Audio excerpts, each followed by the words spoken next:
All right. Welcome in, all my navigating patterns people. Sort of an impromptu, sort of last minute live stream, which you probably could have planned better, but these things happen. With Gustavs, who wanted to talk about stuckness. And this is a topic that we've bandied about for quite some time on the Market Wisdom Discord. And by quite some time, I mean several years, but whatever. And Gustav hasn't been with us several years, but for quite some time. And you may recognize him from such wonderful live streams as the Language Creation Book Club, right, where he joins us there. And he wanted to talk about this topic. So, Gustav, tell us whatever you want to tell us about yourself, and then what you want to explore, what your sort of goal is in this whole conversation. Yeah, hi everyone. So I'm Gustavs. Uh I guess I'm just interested in these kinds of topics. I think they're very relevant for me, and exploring all the stuff on navigating patterns has been super useful, super fruitful, and I'm just very glad that I found my way here. And I wanted to talk about stuckness, and I wanted to talk about rationality, that kind of thinking, and how well it tends to lead to stuckness, right? And we can talk about what exactly that is a little bit, and so on. But I think we kind of get the idea. It's the state of not being able to get outside yourself, or getting outside where you are in at that point. And also, I think it kind of has to do with that being a problem. Like, you should be able to get outside of where you are, or you need someone to pull you out of there, maybe, or there's different ways it can happen. And I've been in that state quite a lot, and I see other people in being stuck, and especially being stuck in rationalism and materialism, because I think it has a lot of faulty, uh, faulty, faulty presuppositions, but in general, it just manifests as quirks, as small little quirks that really get in people's brains, and put up these strong boundaries, strong barriers that you just can't seem to get past, and that they're totally in your head.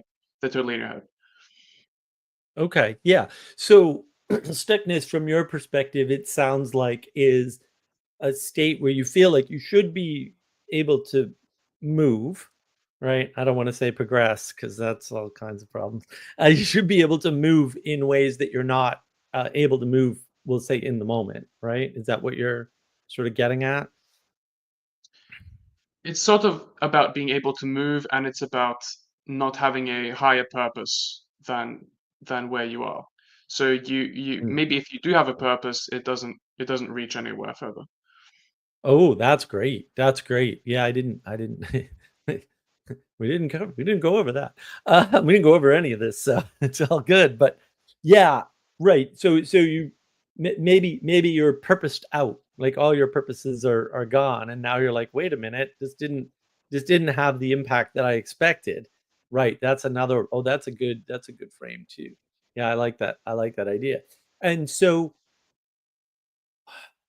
I mean, a lot of people feel stuck around, we'll say, dating. Dating's a big stuckness thing, right? From what I can tell, people get really upset when they can't make progress in in their dating lives, right? Um, in their uh, relationships, um, and I think that's one area of stuckness where you have sort of a clear purpose and you're not able to make any sort of movement in the direction of that of accomplishing that purpose, and then you end up, we'll say, following advice or formulas or procedures, or right, listening to propositions about what it would mean to get a date or something. Home math comes to mind. um, and that idea that it's the understanding, we'll say, of the other person that will help, or maybe not even understanding, but just knowledge that maybe looks like understanding. Um, and so that's one of those sorts of areas. But sort of to your other point, it's like, well, maybe you accomplished everything that you thought that you needed to, right? All your purposes are achieved, but the result wasn't the same. In other words, you don't feel the way you expect to feel. You don't have the things that you were expecting to have. Maybe again, you followed a procedure, right? And that didn't end up with the result that it was supposed to, right? And that, that feels like, oh, no matter what I can do, I can't I can't get what I want or what I need, or maybe all the way down to the sort of depression would be, stuckness Mm. I about everything, right? Like, it just, Yeah, yeah. there's no point in doing anything, and I'm just like, I mean, depression's this reciprocal thing, so the longer you're in it, the less sort of things you can even think to pursue. Just to make a point about the dating thing, which you brought up about how people uh, about how it's frustrating that these things don't work out often, and we can't seem to uh, we c- can't seem to identify exactly why. And if we do try to identify it, then we do it through this materialist sort of procedural thing. How you had the wrong procedures, how you didn't get her flowers, or things like that when you should have. But I think a lot of it has to do with uh, yeah, this disappointment comes from getting what you want in a relationship, but you don't know what you're up to, right? You're looking for something different in the relationship. You're looking for, you know, something quick. You're looking for some affirmation of some sort, for example, that you can get a date in general, right? Which you can get, but then obviously you mess it up after that. So I think first of all, there's these intentions which aren't properly aligned to something higher. First of all, in dating, and second of all, even though there's also this rationalist assumption that it doesn't actually matter what your intention is, that you should Mm, just go through the procedure of the date, sort of right. invariant or regardless, independent of the spirit that you're in, and then Mm. it'll just be the same and it'll fulfill you anyway, and that just doesn't work. Oh, yeah, yeah, that's interesting. So that's sort of the for me, that's sort of the pattern of you've been, pointed at or are, paying attention to a particular goal, and we'll call it a proximal goal. This is language that I'm sure you're familiar with.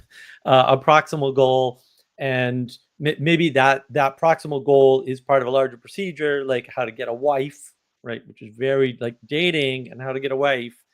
While they may seem related, are less related than you might imagine. Like, this is why arranged marriages comes up, right? Back in the days when you didn't need dating to get a wife, that was a real thing. And so I think, yeah, when you're looking at a type of stuckness like that, where all you're able to see is, we'll say, one step in the set of procedures, and then you're well over focused on that one step, and then accomplishing that one step leaves you completely unfulfilled. And you don't know why, right? Because you've been told, no, no, no, there's a procedure, which is nonsense for all possible values, by the way. There's a procedure for, how getting a woman's attention, or even for getting a job, or whatever, right? A common friend of ours, the book club, has that problem. Like, oh, did you just run through these steps and you get this result, and this result is great? I'm like, well, A, I don't want that result, and B, running through those steps doesn't do that reliably enough for me to care about it. And I think that's part of the issue that you're sort of pointing at, is that you get stuck in a procedure, right, by a goal that maybe you didn't choose, and then you're kind of trapped. What do I do? Give up? Like, this is the sunken cost fallacy, right? Do I give up? I just put all this effort in. Do I switch tactics, right? Are there other tactics that I don't know about? Like, a lot of people don't, like, a lot of people get stuck because they don't realize there are other tactics. Right, they have no idea. Oh, there's other ways to approach this problem, and different ways are gonna work for different people, and so maybe your stuckness is just due to a bad procedure. I mean, as much as I hate procedures, also they're useful and required, and so you don't wanna get stuck in them, right? You don't wanna get stuck thinking, "Oh, it's a procedure," because it's not. Um, and I think that's the other type of stuckness, is that you're following the procedure without realizing the potential. And that introduces a whole bunch of different other sort of problems and potential issues. But I did just before I throw it back to you, I do want to address this. Does introducing new routines and patterns in one life also help with this plateau individuals sometimes get into in life?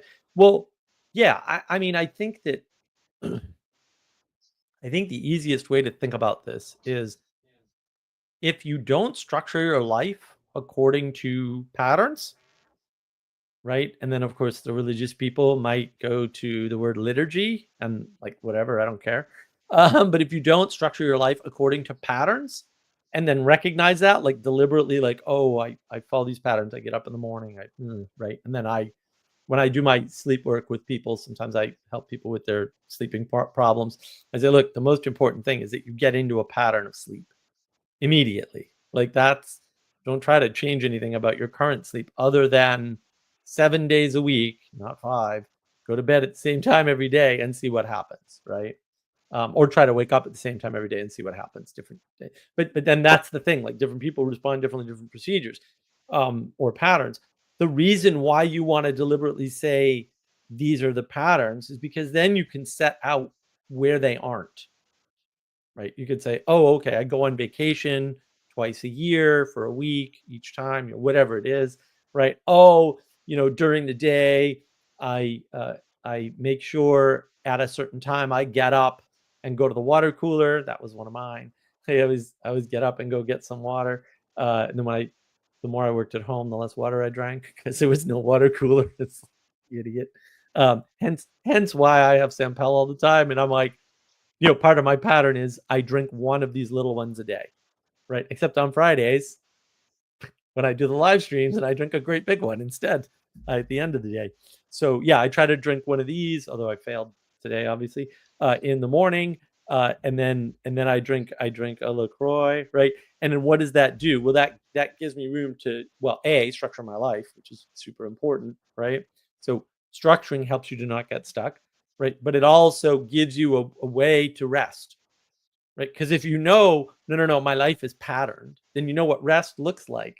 Oh, either the pattern has a break in it with no specifications, like, right?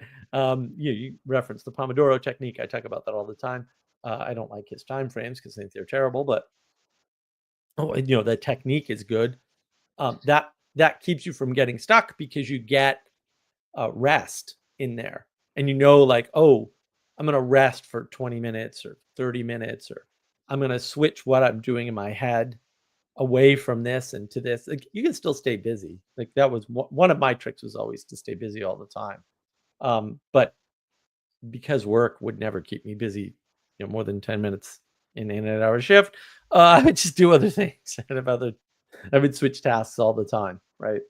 So yeah, yeah, I wanted to address that little query there. Hopefully that helps, right? When you have a structure, it's easier to A, know when you're stuck, and B, avoid being stuck because you're leaving time to not be trapped, not be on the hamster wheel all the time, for example.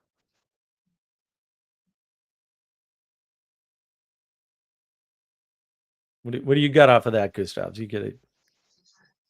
Well, yeah, the whole thing about the rest and all this stuff is like introducing a new structure into your already structured life is just change, right? That's so the question was to some extent like is change good, right? And that's um That's another way to is change reframe it. is Yeah. change good for getting out of a stuck state? And the answer is maybe, I think.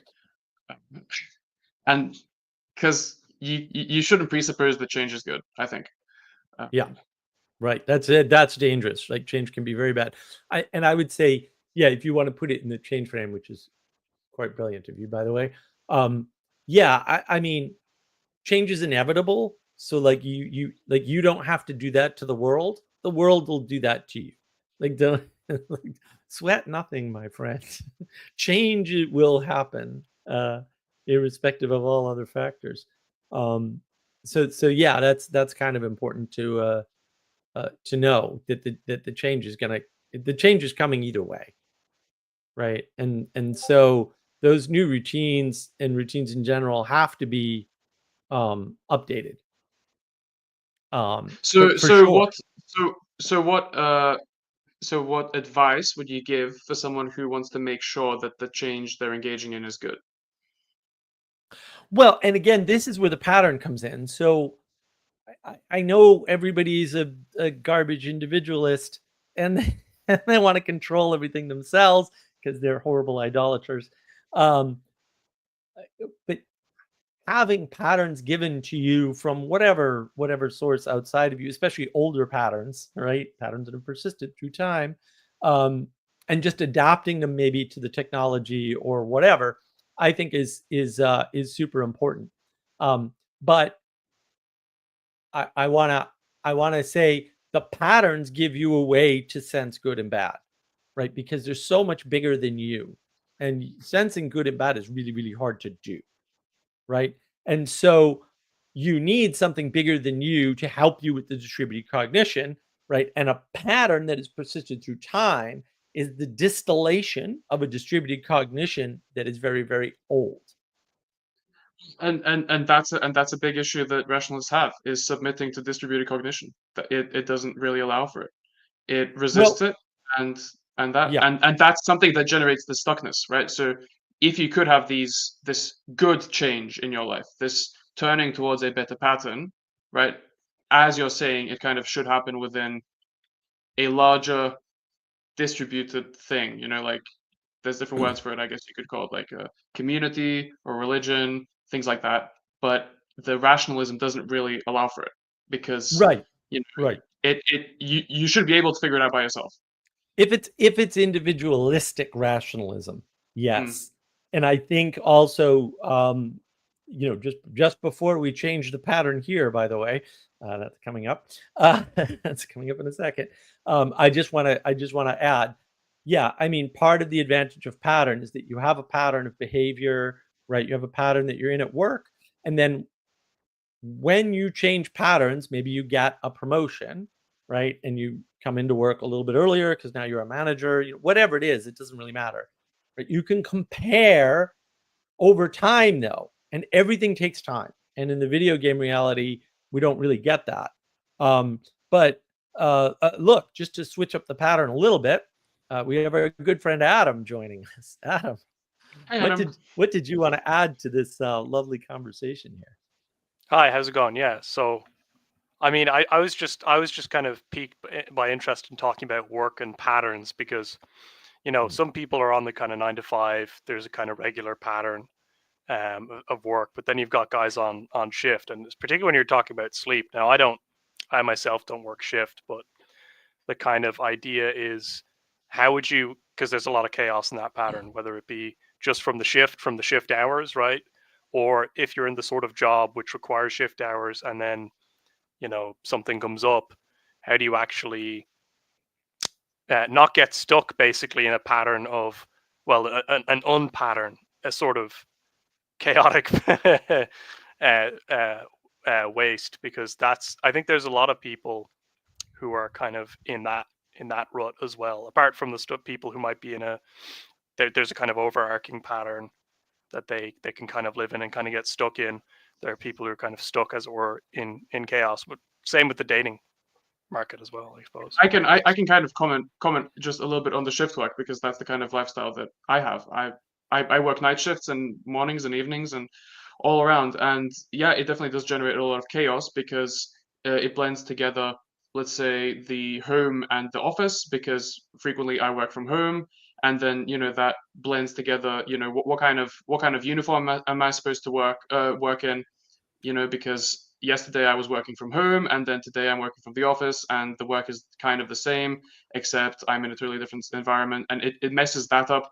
And also because you're not working as long shifts, actually, in my case, uh, it means that I'm working more days of the week than usual. So actually, I don't get a proper weekend off ever, almost. Oh, Uh, and like two, or not even weekend. I mean, having 2 days or 3 days in a row off work is very rare for me, actually.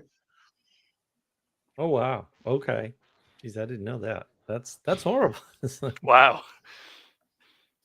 Yeah, and I think in terms of stuckness, like a lot of people that do shift work get stuck thinking that's the only thing they can do, the only way they can work, Right. and then they feel trapped, right? And I think the real issue with stuckness is, again, it's the contrast between your expectation or your in life intent versus where you are.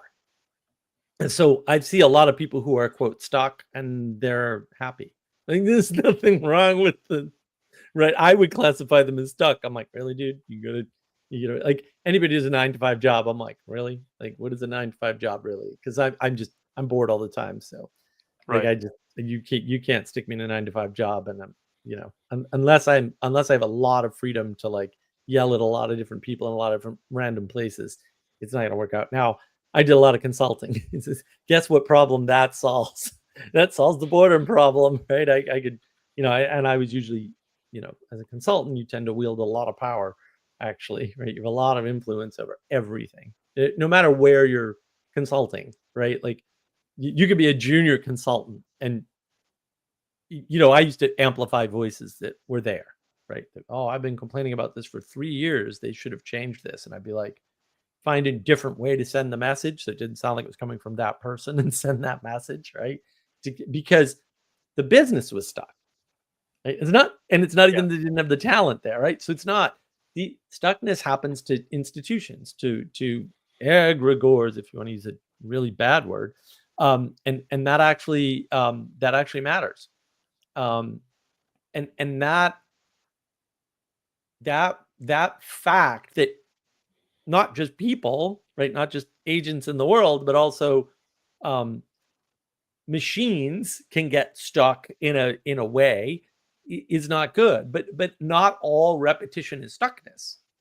And so, that's sort of back to the point of, how do we know good patterns from bad patterns, right? Or how do we know when a pattern is no longer serving us, right? And this is why a lot of people in, we'll say, the rationalist frame, Gustavs, I think, get lost in looking at specifics, and in particular material specifics, because it's really hard to talk about the true, the good, and the beautiful, the transcendentals, right? And you say, well, yeah, that's really hard, but we don't need that. We can talk about justice and charity, caritas, right? We can talk about those things instead, which are easy to digest virtues or something. And that is also something we have a hard time with, and we don't realize that. We kind of take that stuff for granted. Like, this is sort of the argument about the new atheists stealing from Christianity, roughly speaking, or the Tom Holland Dominion argument, right? Which is that, well, you kind of grew up with the morals for free, and you didn't have to work for them or something, right? You never worked through them, is probably a better way to say it. And then you're just taking that for granted and trying to tear everything down. And I was like, well, yeah, that's kind of what you're doing. And the reason why you're doing that is because you're stuck. You feel like things aren't progressing the way they should be, we'll say, at a societal level, which, by the way, you shouldn't be paying attention to. Because if you want to be a good part of society, pay attention to yourself, right? And then you'll make society a better place. And I think that just to integrate what Anselman's saying a little bit, the automatic routine of engaging in, we'll say, religious liturgies, for example, not being there means it's harder for us to look at virtues and values. And whether or not you want to say good versus bad is a virtue, or a value, or a transcendental, it certainly makes looking at things that aren't material a lot easier, right? When you're in a liturgy, in a religious tradition, ensconced in those patterns. And when you're not, you can't see them as well, right? You're losing a skill set. Maybe the poetic way of informing the world. See the knowledge engine model video on navigating patterns, right? And without that poetic information, which is, I think, also what tells you how to pattern, roughly speaking, right? then you run into problems, right? From my perspective, you run into a lot of problems because, in intuitive sense, the intuitive knowledge, we'll say, required to engage with patterns and know if they're good or bad isn't there. But engaging in patterns is also not optional. Like you will follow patterns, you will follow exemplars. Now you might flip between them, right? It might be rather chaotic, right? This week it's this pattern of work, next week it's this other pattern of work, right? This shift, that shift, right? But you're still following a pattern. It's just a very short one, right? And you're still in the larger pattern of work, and Right. making money and spending the money and then making more money and spending, right? And then that can seem like stuckness, but actually, like, a lot of life is just all your life is breathing. Right. But that's something that you mentioned there, Mark, to bring in a historical grounding, right? There's a kind of, from the 50s onwards, as a cultural thing, this idea of working within one company for an extended period of time. I mean, it wasn't new. I visited coal villages in England where the company literally paid for the family to live in a cottage.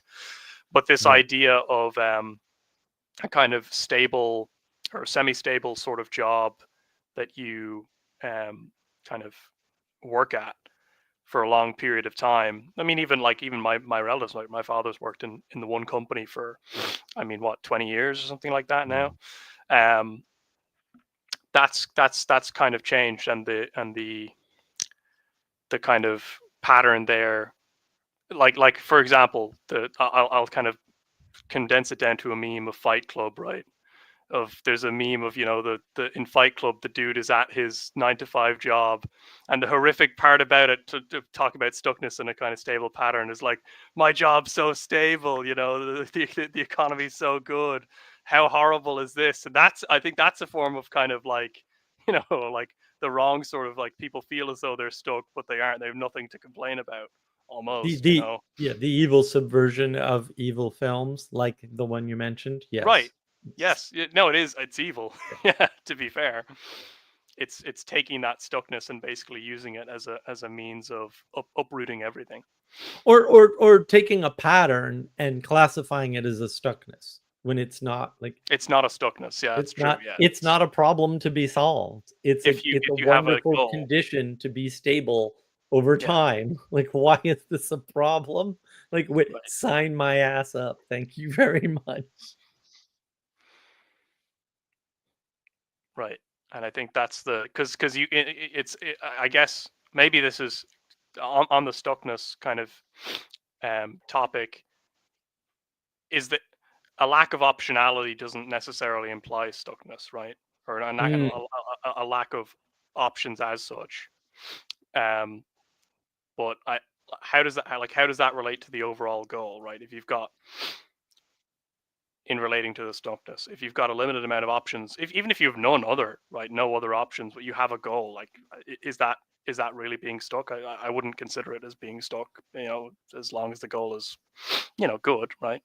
Yeah. Well, I would say that if you have only a couple options, it's because you're very hyper focused on something, because you only see a couple options. Then, like, your field of vision, your field of view is very, very narrow, and I think that's probably a good thing, actually. If you can only perceive like two things, it means you know what you want, in a way. Right. It certainly prevents a flood, right? And the one sort of, I don't know, maybe series of recorded videos I want to do about filtering and filters, because there's a lot. That's a very big, it's a huge topic. It may seem simple, but actually it's so hard. I've spent 2.5 years trying to figure out how to talk about that. And I haven't made much progress, I'm afraid. That when you filter things out, you avoid a flood. And there's always the lost opportunity of, and this is why people think things, they're stuck when they're not, right? There's a lost opportunity of, well, I could be doing something else. It's like, well, yes, but also if what you're doing is stable and good and it's providing you with what you need, change is risk. And then but we need a little bit of change, right? So we don't fall into a degrading pattern, we'll call it. And I think that's the real benefit to, we'll say, using the language that I use, which is much more precise than your average bear. I don't know how many bears you've met, but it's a true story. Is that when you have these tools of language, your thought can clarify, and that allows you to think, oh, okay, well, there's patterns that degrade, and then there's patterns that persist, and then there's patterns that we'll say are reciprocally opening. So degrading patterns might be reciprocally narrowing patterns. So see the little Vervaeke, Mark Lewis stuff sneaking in there. I just think it's better to talk about in terms of patterns, because it gives you a richness and a fullness to think about things that's not as flat, right? It's a little bit more enchanted. And so stuckness is in relation to a goal, right? Or a feeling of not moving, right? To Gustav's earlier point, right? And some of that is just where your attention is pointed. And so if you've had a job for 20 years and you've got a pension going and there's no chance that pension will be robbed, which has been the problem since that was the big problem in the 80s and 90s in particular, at least in the US, then there isn't an issue there. But if somebody points at it and says, hey, you've been doing the same thing for 20 years and, you could make twice as much money if you, blah, and maybe they could, right? But if they're, if they're, we'll say, engaged in that, like, why pay attention to the possibility that you could do something different? Like, what's the driver there? Right? You're just creating a problem maybe where one doesn't exist. Now, if you said, oh, you've been doing this for 20 years and you work at this company, but actually their books aren't looking good anymore and it doesn't look like they'll be around, that's a different discussion, right? So you're saying the same thing, right? But with a different set of information and with a different goal for the person in mind. And people can't discern those two things. They think, oh, you said leave his job in both cases. It's like, yeah, but in one case there was a reason behind it, in the other it was just a complaint, right? Which people don't realize is often a complaint about your life is born of somebody else's resentment or fear, right? And maybe they've never had a job for 20 years and can't imagine having a huge pension and profit sharing and all these other things, and so they're like, well, you've been there a long time, and you think 20 years is a while, and it's like, bro, you never held a job more than 3 years. Of course you're jealous. Like, that's, you're not making a point, right? And a lot of people don't recognize when people are making arguments and when they're not. And when people point you at things as though they're goals, when in fact they're not, you feel stuck when you're not stuck at all. Like, everything's fine, right? And I think that was one of the things you were sort of hinting at earlier, Gustavs. Yeah, kind of. Well, another thing that, I think this is related to is how, if you think in a rationalistic way, then you tend to also assume that you've derived your own positions or whatever in a rational way. Right. And so that makes you, well, if you assume that everything you think is super rational and that you've thought everything up in a very linear and well-founded way, right? That you know the pedigree of your ideas, you know where they come from, and you can found them well, then you automatically kind of tend to either reject other points of view or become totally just destroyed by them, because it's Right. just too much. They represent an existential threat, right? When you build, Manuel and I call them closed worlds. When you build a closed world with logic, reason, and rationality, then it's a very fragile world in your head. And so if it gets challenged, it's an existential threat, because telling somebody, oh, you may support that war, but killing is bad, and therefore you shouldn't support that war, is not an indictment of their idea about the war. It's an indictment about how they think, their entire worldview creation model, right? And maybe how they think about other things, because maybe you and they both frame it as war, right? Which is, I think we can all agree, is like not a great thing. Like, I'm a no generally on war. Like, just is it general rule? Like, because their support of the war is due to other rationalizations that they have about the world, right? Well, this side is good and that side is bad, or this side has been there for a long time and therefore, or oh, it's important to keep the country boundaries intact over time, or some other ridiculous justification that has nothing to do with war, by the way. That leads down the road of, well, if you disagree with me about war, even though last week I would have said war was bad for sure, I can't entertain your idea, because it's going to cause this it's going to bump up against this rationality chain that I've built, and that's going to affect a bunch of other things. Like, it's the tumbling dominoes problem, or the house of cards, or the Jenga board, or whatever, right? Where you're in a lot of trouble. Yeah, and you're defending this rationality chain that you think is so strong, but in reality, you're probably defending it really hard because it doesn't exist, and you need to safeguard your illusion that it's there. And this threatening this threat of any external ideas and viewpoints, going kind of linking it back to the previous question about how do you get into a better pattern, and the answer, an option that we're giving, right, is that you can defer to something outside yourself, to someone outside yourself, to someone smarter, or not just smarter, but someone who has a better thing. And you can't do that. You can't defer to something outside yourself if everything outside yourself is a potential threat to your imaginary, super consistent, rational worldview. Yeah, well, and I would say not necessarily someone outside yourself, right? Yeah. Or if it's someone outside yourself, it's someone who's representing something much larger than one person that's outside yourself, right? In other words, something part of a hierarchy. It's much bigger than you. It's not just persons that are in the hierarchy, right? Obviously, there's a civilization, we'll say, within a hierarchy, right? And there's hierarchy within the civilization, right? Because some have persisted longer than others, some have more people, right? And once you add that complexity, and people don't like that, they're like, well, now I can't understand it.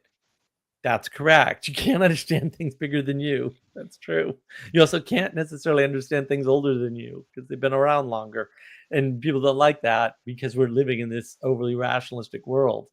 And I think, again, yeah, a lot of the stuckness is caused by the rationalism, by the, oh, this is the procedure that I follow to get the result. And then the result doesn't happen because it turns out the procedure isn't the magical thing that gets you the result in all cases. And I would wrap this back up into the video game problem, right? Video games do work that way. And if that's your impression of the world simply by default, right? You're just playing so many video games, you're so immersed in that world that you don't realize, oh, wait a minute, everything that's not a video game actually doesn't work that way. And the problem is we can always draw parallels, right? We can always say, well, I see what Elon Musk did, and he's just really smart, and that's that's why he has all his money, which is completely ridiculous, right? And it's like, no, he started out with he and his brother started out with $750,000 back when that was real money, by the way. This is a lot more money now, and blew it all, right, to learn how to be good businessmen. And he slept under his desk at PayPal, right? And he worked his way through organizations, right? And he learned to spot the patterns of what makes a good business and a bad business. right? And what makes a good potential idea and a bad potential idea. And you learn to sell dreams. And you can't do any of those other things, even if you're smart, like even if your IQ is as high or higher than his, right? There's no substitute for that. And when we think there is, we flatten the world quite a bit, maybe down to a video game, and said, well, the most important thing is smartness or something. And therefore, I should have the money because smartness and money correlate, even though every study done at any period in history will show you quite clearly there's one anti-correlation that's 100% clear, and that is any measure of intelligence, like actually any measure of intelligence and how much capital you have access to at any given time. They're anti-correlated. I hate to break it to you, but also that is what it is. There's nothing I can do about it. And I wouldn't fix it if I could, because I'm perfectly happy with the real world where I can go sailing and not know the outcome. Will I be able to make my destination, or will the wind betray me? Right. And so that's super important. All I have to do, Mark, though, is save my game and reload at an earlier stage, and then I can pick the right path. Yes, exactly. Well, RJ hopes he doesn't get stuck watching this for too long. RJ is the least stuck person I've ever met, which might actually be most of his problems, but that's not this live stream. Maybe there's good types of stuckness. So right. Well, we were classifying stuckness as potentially an illusion, where you are in a pattern, other people see you as stuck, but actually you're in a super safe, good pattern. And the real, again, it goes back to what was mentioned earlier, which is how do you discern these good patterns, right? These reciprocally neutral or reciprocally opening patterns from these reciprocally narrowing patterns that are going to lead you down a path, maybe of addiction, right? Maybe not even drug addiction, but addiction, right? Which are then going to be bad, right? That is a valid question. And again, I think that the answer to that is, I mean, for me, it's go get in a boat, learn to sail. That's a big one for me. Super important. You'll learn so much about reality and the limits of reality, or go out and clear the beaver debris from your pond, and watch the water flow out. Because just watching water flow, to be honest, teaches you a lot about how the world actually works. And you go, video games are retarded. Physics engines are all completely inaccurate, totally imprecise, utterly useless. Right? Not that they can't be useful, but also, yeah, they're so far off reality that physics engines are sort of irrelevant. Except the physics engines in Odin. I'm sure they're excellent, because we don't want to throw our friend Bill under the bus. They're perfectly accurate. So yeah, again, I don't want to classify all repetitive patterns as stuckness, because stuckness is really your relationship to that pattern, right? And so it always involves something outside of what you're doing, or something outside of yourself, and and that's important to realize, is that you may think you own the definition of stuckness, that you can determine that on your own, but actually that's impossible. and that's why you need other people, right? You need other people that kind of help you. Am I stuck, or do I just think I'm stuck? Right? Because one thing you find sort of is, particularly in dating. So let's suppose, I don't know what the dating landscape is like recently, we'll say, but years ago, when the sort of the online dating website started, let's suppose you were stuck on one, right? And what you didn't realize is that a dating site is a filter. And so you're going to exclude certain types of people from that dating pool automatically. Now, you may try to do this deliberately, with romance or by age or whatever, but those are irrelevant measures, right? What happens is there is a filter, people who are online and desperate, and probably either low social skill, right? Or they routinely pick bad mates. And so because they can't meet good guys or good girls in the real world when they're out and about, maybe they don't know how, right? Or maybe they meet them all the time and the relationships have ended badly and they're traumatized. Fair enough. They're like, well, what I need is a different place to go. Well, what that means is that in that place are all the socially inept daters, right? A bunch of people who make bad choices in who to date, right? And a bunch of people who are more or less desperate, right? Because other, we'll say, better methods of finding somebody to date have failed them in some way, right? And so you then get into that pattern, and that's a reciprocally narrowing pattern. More and more desperation on all sides because you're already at the end of your rope. It's not everybody, but it's actually the vast majority of the online daters, right? And then you look at something like Tinder and go, well, Tinder is primarily people not looking for long-term relationships, with people looking for short-term relationships. And we can argue about whether or not there's data for that. Tinder would argue otherwise, and they might actually be right about that, by the way, because the way people approach dating and their understanding of it is completely backwards. But that if that's the pattern you're in, then that's the pattern you're in. Now, are you stuck? Well, I would argue, well, yes, you are. You're stuck in this. Now, it might be a neutral filter, and it's not like nobody gets out of it, right? Obviously, people get out of the online dating thing and get married. People get out of Tinder and wind up with relationships. That can happen. The question is, what are your odds and why? And how long are you spending in this pattern before you determine, oh, this filter just filters for bad dates, like at some point. And I don't know about Tinder, but I do know about some of the older sites. They were filtering for the kind of the drudges of the dating pool were online. Sorry, but they were, and they were desperate, so they were very prone to change, right? Or changing, their approaches, because that's what desperation does. They're also within certain age ranges, we'll say, which is very telling.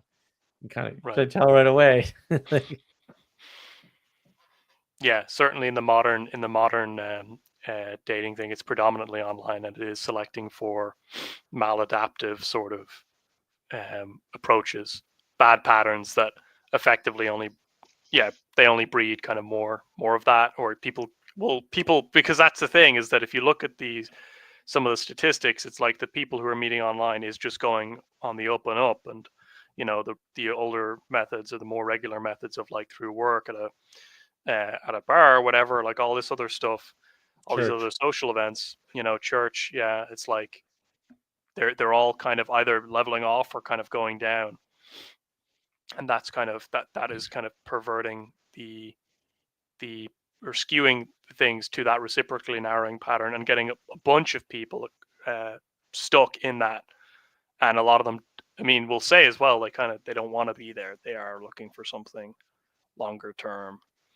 Whether Tinder or any of these other things, can result in that is kind of besides the point, because it's breeding worse and worse behaviors, even if it does end up being long term.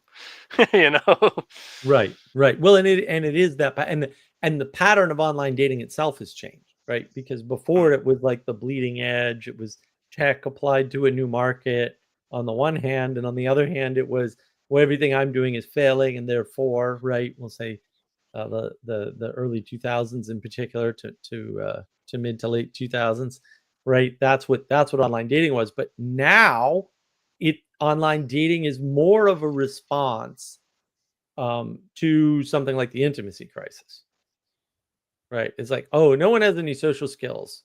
They're all gamers. Their really only option is to meet online now, because what else are they going to do? It's like, but fair enough, right? And that switched for sure. Like, that definitely happened. I couldn't pin down when, because that wasn't something I was sort of paying attention to in that way. But that's the reason why you need to look at or have somebody look at your pattern, right? And make Right. sure you're not stuck in the company that's about to go bankrupt, right? Because it's always better to get out early rather than late. And I think that's what people really struggle with when you're and people talk about this, right? I think they project it. Like they go like, well, the evil space dragon of capitalism is oppressing. And it's like, no, right? Or really it's the political environment doesn't allow me to, right? Because speech is going a certain way or whatever. People have a dozen different excuses for being weak and not making the right move. Um, but what they're really complaining about is a pattern and their relationship to that pattern, right? And the reason why they're complaining about it is because they're trying to understand it and they can't. Again, you can't really understand things that are bigger than you well enough, we'll say, or most people can't. And if you think you can, you're probably really screwing yourself bad. It's just in the past 3 days, the number of things I've learned from other people, just like, but I didn't know that. That's fascinating, right? So you in order to get out of these patterns, you need bigger patterns, we'll say, or more distributed cognition to help you work through that. Yeah, and I think And you go ahead, Gustavs. yeah, I just want to say about how, again, all these, since we're discussing dating, like there's different ways you can approach dating, and they're not equal at all. Like you'll find different people, and it really depends, on your goals, on your purposes, but they are really different. And like one thing that the video game thinking is related to is also it's like this idea of life being a perfectly balanced and like a balanced game where markets are efficient and pricing is perfect. And so what that implies is that all your decisions have balanced and uh, let's say like perfect costs, or like the trade-offs are priced in. And so that leads to complete indecision, and it leads to justification of all your decisions, because obviously if my like the costs and the trade-offs of me dating online are priced into that in a way, then that makes it equal to the meeting a nice girl at church. And the costs of that are also obviously, in this video game thinking, they're also priced in. So the two options are equally priced in a way. And then that leads to you justifying whatever you're doing. And you can also justify not dating, because that also has costs and so on. So people just end up feeling like they have no agency. Whatever they do doesn't matter, because it's a net zero game. Whatever you do has no ultimate like building up of anything. Yeah. Spoken like a true trader. And I think that, speaking of patterns, the pattern of trading. I mean, this is why one of the reasons why cryptocurrency is so popular, right? Because it just allows for more trading. I would call it betting, but you can call it trading if you want. And it just follows the pattern of the stock market, basically. And thanks for the reminder, Gustavs. I have to do the efficient market hypothesis video. I've forgotten to write it down. Now it's written down. But when people engage with the world that way as a trader, in that way, you're right. I mean, they feel stuck because they are stuck, but they stuck themselves. Like they did that to themselves, right? Again, the stuckness isn't inherent in the world.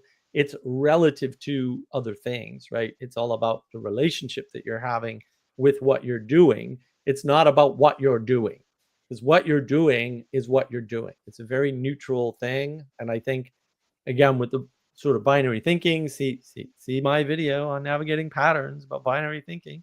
With the binary thinking, we get stuck in this pattern of, well, everything I do is either good or bad. It's like, no, 90% of what you do is actually neutral to the world, and you just have to do it as maintenance, right? To sustain yourself, like breathing and eating and going for walks so you don't get fat, right? And buying your food, which thankfully I haven't done in forever. Such a good life. And you know, all the things all the going to work, coming home, right? All of these things are very neutral to the world, right? Now they may result in good or bad things because the neutral state could go either way at any time. That's true, but you need those maintenance things, and they may seem like stuckness, but they're not. It's part of, like, most of life is horrifically boring if you look at it that way, right? And especially if you don't have a pattern of what I refer to as Zen sweeping, right? Which could just be doing the dishes, where you're doing some task. Sweeping is actually a really good task that only requires muscle memory, we'll say, and frees up your brain to think more about sort of the deep topics. Like, a lot of people complain about, well, you know, I never have anybody to think about, you know, theological issues with, and they wouldn't know theology if you bit them on the ass, but they think it's theology, so whatever. And it's like, well, but if you just slowed down and did some physical work and then thought, you wouldn't need somebody to talk about that with, because you could resolve it in your, you know, in your actions. Well, I don't know what happened to Gustavs here. Oh, And I think that's the you know, that's more the issue, is that you know, you need a way to engage in the world so that you're not stuck, even though you're doing something that doesn't seem to be, we'll say, making any progress. yeah, and I think that's the issue with stuckness, is that it's to discern, yeah, stuckness from you're not stuck, you're just, you know, you're just on your way to somewhere, you're just on, and on the coming back to option, like the options as well, is there a form of stuckness which is effectively moving option to option with no goal in mind? Effectively, you're stuck in a circle or in a kind of lack of orientation as such. Yeah, and I think you know, the careful watchers will realize the symbols on the board that I drew rather hurriedly, of course, before the live stream.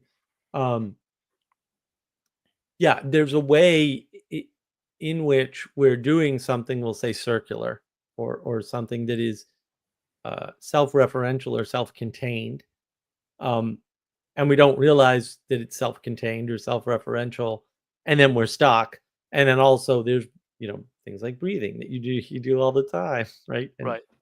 that's self-contained to some extent, and so you're not, you know, you have to be able to discern between those two things, because it's not clear at any given time uh, where you are. Like, are you in a self-referencing pattern that doesn't actually go anywhere, but because you feel like you're moving, you feel like you're making progress? Because it's a great lie of progress right there. I'm Yeah. moving, I must be making progress, and progress is good. Like, no, none of that is necessarily true.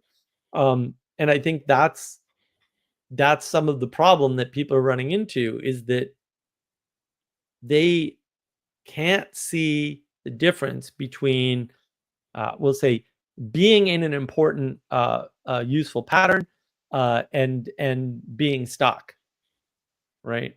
They think those are the same thing, and then the tools that they're using, will say, to figure that out are insufficient to the task. Like, they can't figure out, like, well, I applied these rules, and according to these rules, I'm stuck because, you know, I've been at my job a year and I haven't gotten a raise. And it's like, but that's not necessarily a bad thing. And, Right. you know, a lot of companies will hire you at more than you're worth just to get you off the market because you're valuable, and they're not going to give you a raise your first year. That's not how that works. I hate to break it to you. But Right. I Right. think I've seen that many times, right? And then the predictability as well is something. Yeah, there's a kind of game. I think it's particularly most people, I suppose, would be in that frame now, but especially, you know, younger people, younger guys, and bring it back to dating, younger guys in the dating sphere, right? You play it like a game, and so you're trying to min max your chances, and you're looking at the statistics, and you're saying this is what's gonna min max me to get my girlfriend or my wife, as though these will all lead to one another. And it's the kind of, Gustavs, you were talking earlier about kind of looking at the pricing of stuff. I'd be like, look at, and then going back to trading, the predictability of things and the chances. In a game, they're very well defined chances. They're basically all dice rolls. You can come up with the most complex game, but they're all like, it's effectively, a series of dice rolls. Whereas, reality, it seems to me, is a lot more open ended, and you can't really, you can't really rely on, do you have, have you worked out the plan X, Y, Z steps ahead? Because, we have all these predictable, events that can happen. It's like, well, if you do that, you may end up actually doing nothing. You may end up doing nothing at all. Right. Well, and it is the misunderstanding of not moving, right? Because like the world is moving. Or was it Epictetus? You can't step in the same river twice, right? Yeah. And the rest of the quote, right? Because it's not the same river and you're not the same person. So what that implies is that if you are in the same place you were a year ago, that took a lot of work because the world is entropy. Like time is entropy, right? To some extent. And so it's not that you're not moving. That's actually not what happened, right? It's that you only moved enough to make sure the movement of the world didn't degrade you. And so then you're not stuck at all. Like that's actually an accomplishment. The question is, did you become fat and start eating Cheetos in the basement? Because then you're degrading. Yes. The question is, did you manage to keep your room clean the whole time, right? Or, did you degrade in your ability to keep your room clean? That's really that's really the sort of core question. And I know, Adam, you have to leave soon. But and obviously that no race thing was not a shot at you, but it did come up. So. But yeah, I mean, did you have any sort of parting Stuckness thoughts before you hobble off to your comfortable bed? Yeah, so I think, right, yeah, Stuckness isn't necessarily the lack of action or the kind of repetitive action. I think in particular, the when it comes to predictability, that's what's, and the video game thinking, that's what's keeping a lot of young guys especially from actually getting out of a stuckness. Not just doing something, but getting out of a kind of rut of, they're single, they want to get married or they want to have a girlfriend, but they don't. Nobody's talking to them. Nobody's giving them the contrast. They're like, well, here's where you're stuck. And I can say, like, within my own life, you need that. You need a contrast of others. You can't. None of this can be done on your own. When it comes back to rationality, it gives you this kind of false sense that you are self-sufficient in yourself, and I think that's flatly wrong. That's clearly insufficient, and reality will bite back. That's why people go through the procedures that they've worked out in their heads, and they don't get what they want, and they realize life isn't a video game, and that you aren't player. You aren't the player. This isn't. Everyone around you is an NPCs. So That's great. yeah, grand. I'll head Well off said. anyways. See you guys. Good night.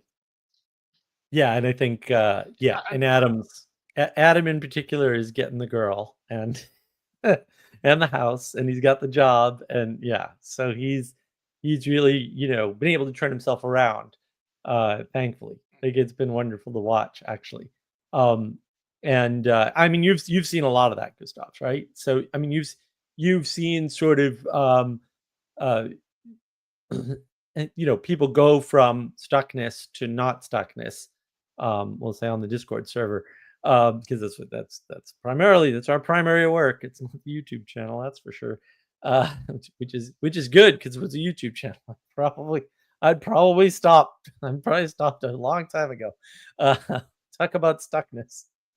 So yeah, I mean, does that sort of give you a sense? I guess RJ sort of missed our idea that the not movingness is not necessarily stuckness, but that's the feeling that sometimes people get, unless he means something a little bit different. But he'll uh, he'll tell us what he means by stuck in a nut.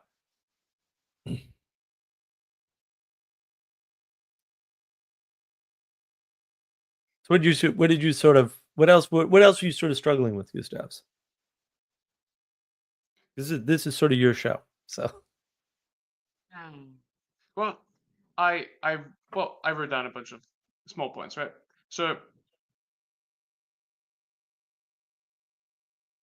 one reason, and this tends to come back to a lot of the same stuff, right? About the living inside your head. And I think one thing that happens that can generate stuckness is uh, if you in your head, if you're living in a world where you know why other people are doing things, so other people's intentions and so on are transparent to you. If you think that, then that also leads to a kind of inaction, and Mm. like in itself, that thinking is generated by living too much in your head, and it just reinforces that cycle. That's a good point. Yeah, because stuckness is more about your relationship to something outside of you, when the world inside your head is what you're using to map the world, instead of, we'll say, simple observation, which is a lot easier, by the way, um, then you are almost certain to get or to give yourself the impression of being stuck, when in fact you're not stuck, or you're going to make yourself stuck when there's nothing outside of you actually causing that. It's just your worldview. It's just your video game attitude. It's just your own rationality, because rationality is stuckness. There's no room for miracles in the land of logic, reason, and rationality. And if there's no miracles, I mean, you're not going to be able to get married. This is never going to happen, because no one's going to find you attractive, because finding somebody attractive is a miracle.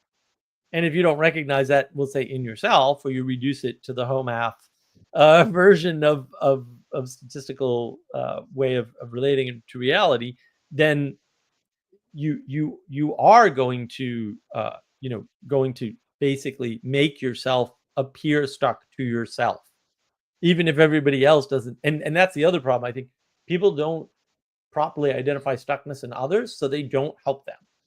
Like, they don't know how to help them because they don't recognize that they're stuck. And it's like, oh, and I think that's the sort of the, the specialty. I guess I have to brag a little bit, that Manuel and I have in particular, right? Is we figured out the formula for figuring out where people are, where they're stuck, not just that they're stuck.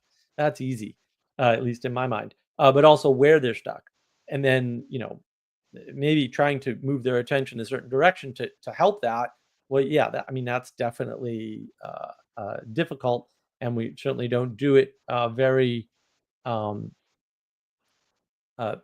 well, maybe. But at least we're aware of these things, and are sort of trying, and hopefully, we've helped quite a few people along the way to get sort of unstuck, right? Unstuck in one case from a bad marriage and into a better one, which I get to attend, which is even nicer than sort of getting the immediate problem solved, right? The video games, and my job sucks, and there's nothing I can do, and that hopelessness that you get into when you're in that sort of video game sort of reality.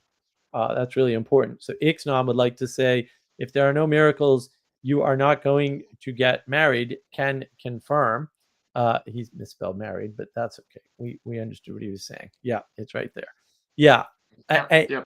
I mean, yeah, and one thing that also happens with the rationality is that, again, the rationality makes you think that your positions are justified, because obviously you're rational, and you must have done whatever you just did rationally and correctly. Yeah. And so if you get stuck and you assume that your actions and your positions are justified, then you end up justifying your stuckness and getting stuck in the stuckness. Right. Right. Or blaming it on something outside of yourself without realizing the irony of that ridiculousness of that move. Yeah. Yeah. Right. Which is, Yeah. And I think that's true. The thing that people really don't realize that, I know I definitely have to do a video on this, although again, these sorts of videos are really hard to do. You can justify and validate anything using logic, reason, and rationality. And I know nobody wants to believe that, but actually you can. Like, it's actually not that hard. I talked about this on my first talk with Paul Vander. That was probably 4 years ago now, maybe longer. We used to play that game, right? It was called Prove It with Logic, right? And then we had like wasn't a formal scoring system, but like people would be like, "Oh yeah, you definitely pulled that off," right? And yeah, I mean that was a game I used to really relish to playing because people were like, "Oh, I'm super logical," and I'm like, "Maybe, but that's irrelevant." And they would get pissed. They'd be like, "No, it's not irrelevant. It's the most important thing ever." And then I'd prove to them that, yeah, I can logic my way into any conclusion. It's not that hard, and I can bring you with me, and there's nothing you can do about it. And they would get very upset, right? And they didn't understand the trick, but that ain't my fault. So maybe they should not be dumb. And the thing is, people don't realize rationality is related to rationalization, which is a post hoc thing, right? That you do to justify something that already happened.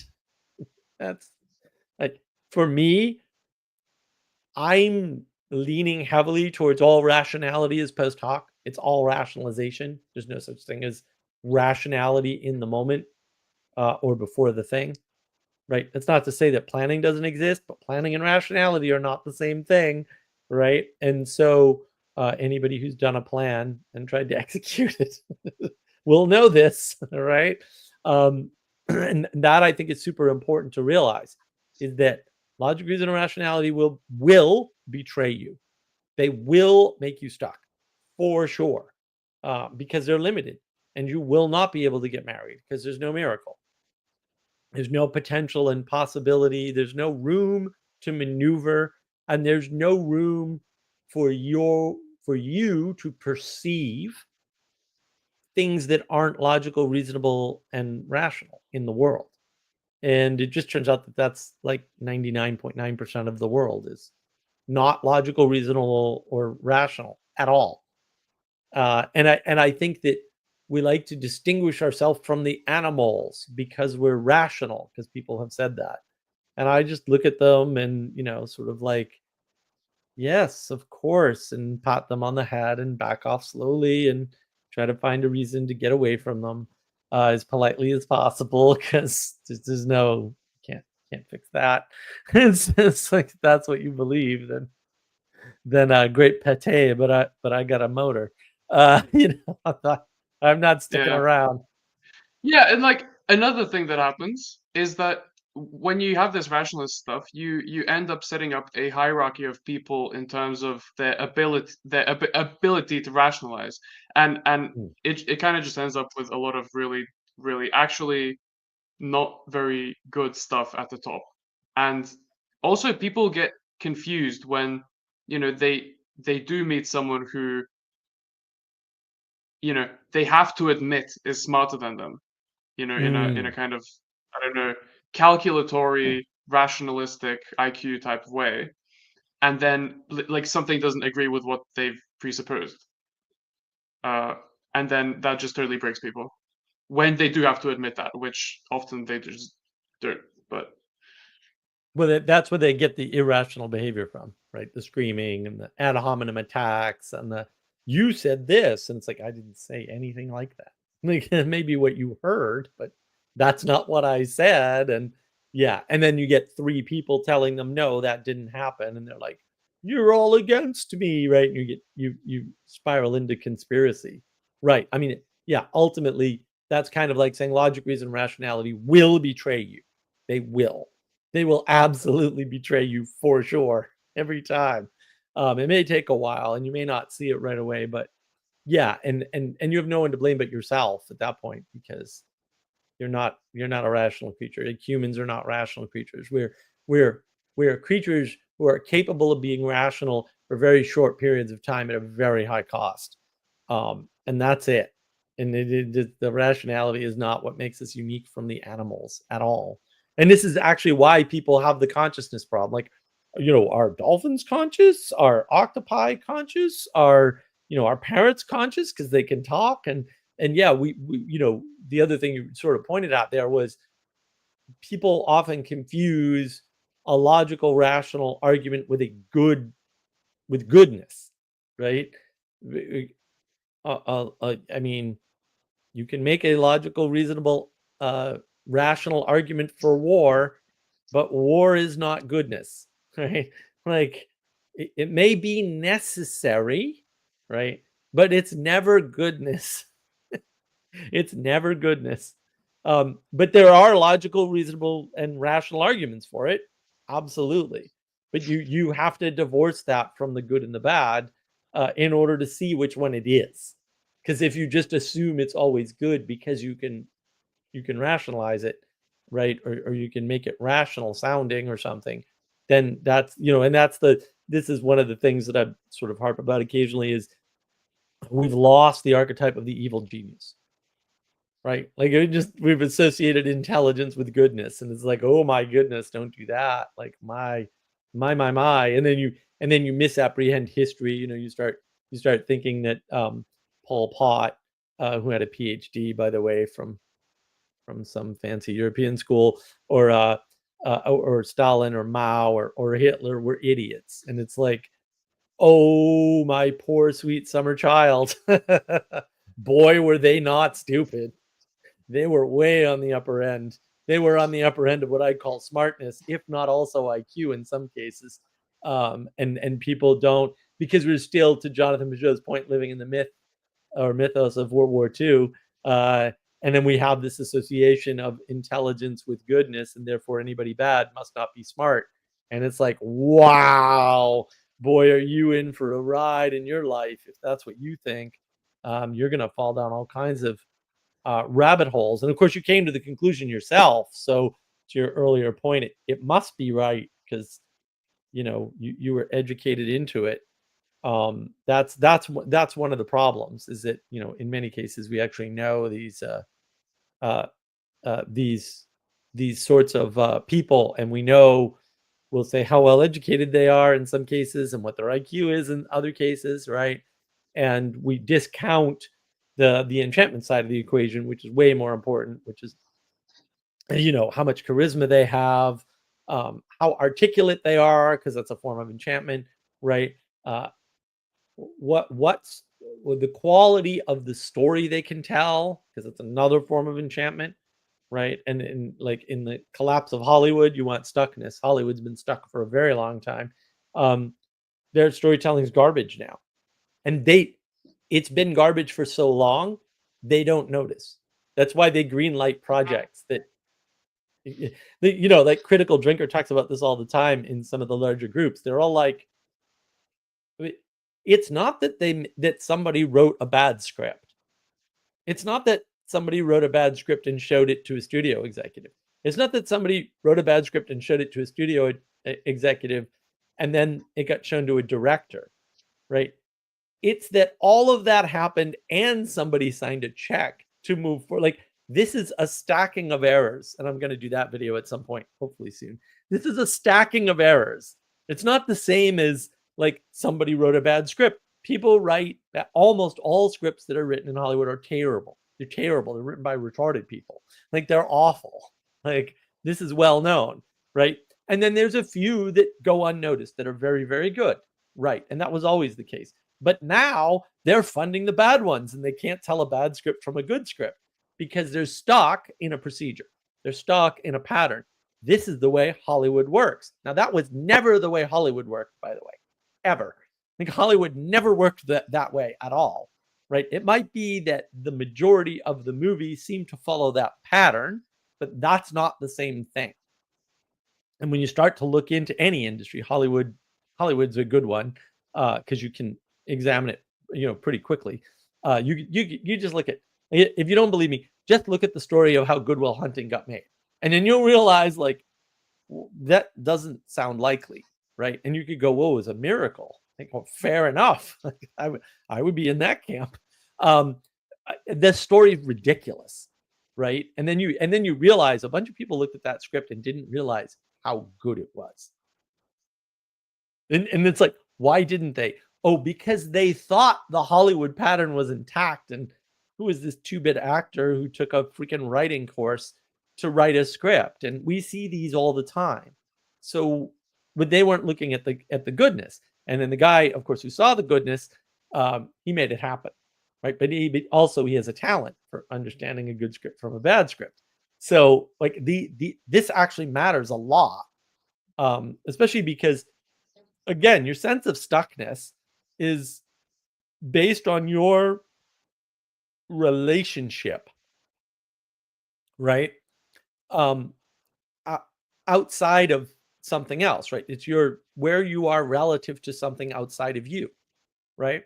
And so when you view something and you think you see the process involved or the procedures that they're going through, and then you try to follow those procedures, you've stuck yourself inside of that system. And if you read any book on an autobiography by any successful person in any field, what you're going to find is they always talk about how they broke the rules. And what are rules? Rules are the pattern of the process of the procedure that everybody else is following, right? And so, right, and this manifests in two different ways in the literature. One is, and even Jordan Peterson, for example, talks about this. Like, opportunity lies where people have relinquished responsibility, right, or given up or abandoned responsibility, right? The other way it manifests is that people will tell you, don't do what everybody else is doing, right? Which that's a large field, unfortunately, and so you require some discernment. Yeah, there's lots of things that everybody else isn't doing, but you got to do a good one of those things, right? But it's more a warning, like, don't try to get in with the lemmings, with the crowd, right? Do something outside. That prevents you from being stuck with the lemmings or the crowd, by the way. But it's also a harder way to talk about it, because there's a lot of things that people aren't doing, even in a particular industry, right? There's a lot of approaches they're not taking, and so because the stuckness is an observation, we'll say, you make about yourself. It becomes a self-imposed prison. In some cases, in other cases, yeah, you were stuck, you didn't see it, and if nobody's there to tell you or help you, or if people are telling you and helping you and you're rejecting them because you've rationalized in your head that this is the way it's done, or this is the way it should be, or this is the way it's going to work, there's like, it's very hard to help people. It's very hard to help. I don't recommend it. But maybe that, Gustavs, you've been stuck. Obviously, you kind of led with that.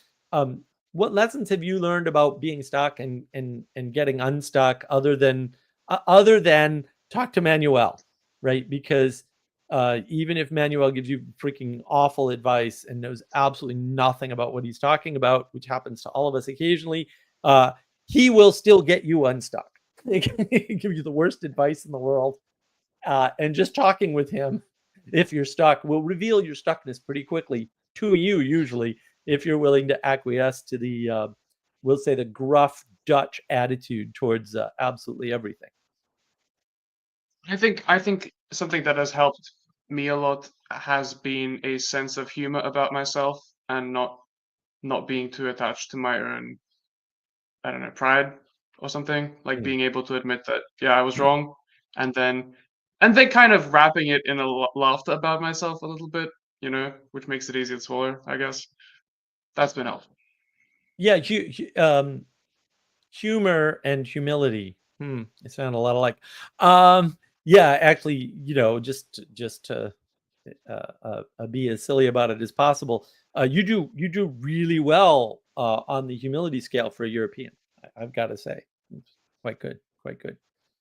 So, especially for like an Eastern European, right? Don't you qualify as Eastern Europe over there? No, it's northern. Northern Europe. Well, it's pretty far east too. I mean, we were making the Mongol hordes distinction before when you had the yellowy light going. So Yeah. yeah, I mean, what else? What else has sort of helped you with your stuckness? I mean, other than we'll say having the humility and the humor to engage in the fact that maybe your video game reality in your head is not right, or your rationalization is totally off, and so those conversations sort of help. Do you have anything more sort of concrete to share about your sort of journey through some of these stucknesses? I think maybe just in terms of realizing that the patterns that I'm in hasn't been good, and that I need to change my behavior and my relationships and so on, has been to actually take it slow and be patient. Not to make myself make huge jumps or something, but just sort of, if it's about not talking with certain people, then maybe I just don't talk to them, but I don't also not talk to them. It's sort of like, mm, have a taste of the new world and sort of give it a try, and live in a sort of in between state for a while, and then Mm, eventually I'll land where I'm supposed to land. And I think at some point there needs to be a jump, but uh, the time the time does arrive if you have patience. But you don't have to overcommit yourself, because it's really difficult to overcommit yourself, because it means breaking your old patterns and immediately trying on new ones, and both are difficult and dangerous. And mhm, mhm.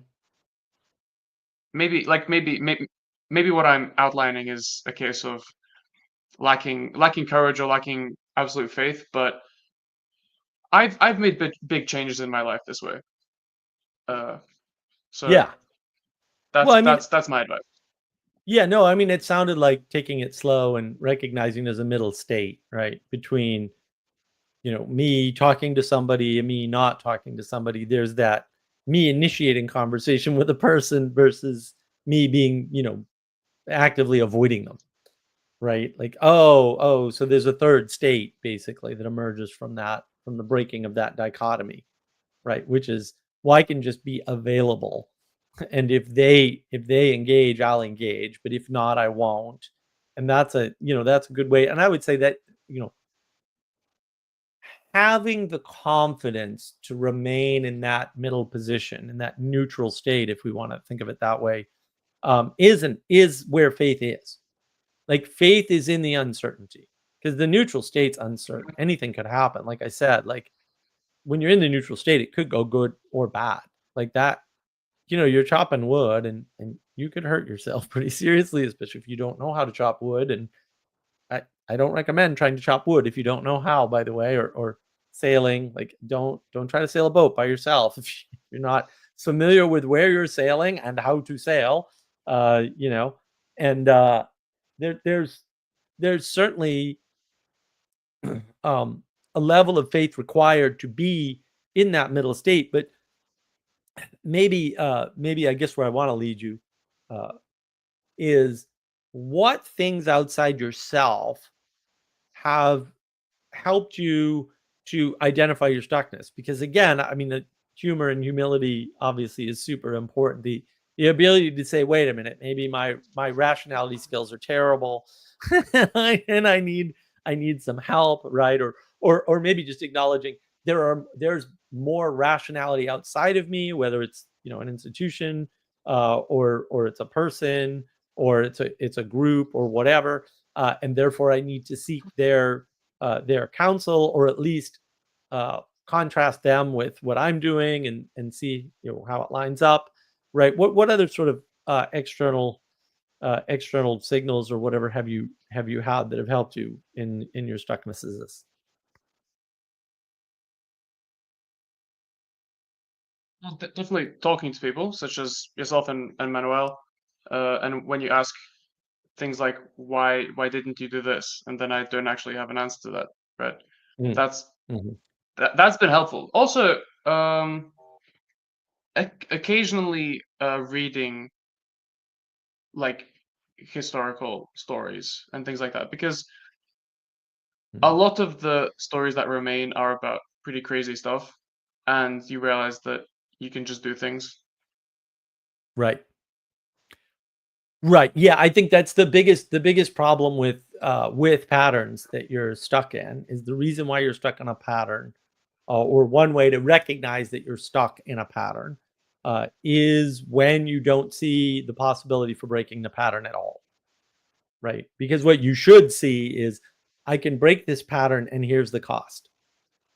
And as long as you can see that, the odds that you're stuck and not just making a risk assessment are very low, right? But when you can't see, when you absolutely cannot see a possibility of not doing something a certain way, then the odds that you're stuck are very, very high because you're not making a risk calculation.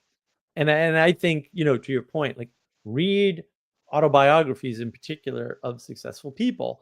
For a while, I read a couple of Richard Branson's books, which are quite interesting, right? And he's like, yeah, here we are rowing across the channel with illegal records to sell to start my record company.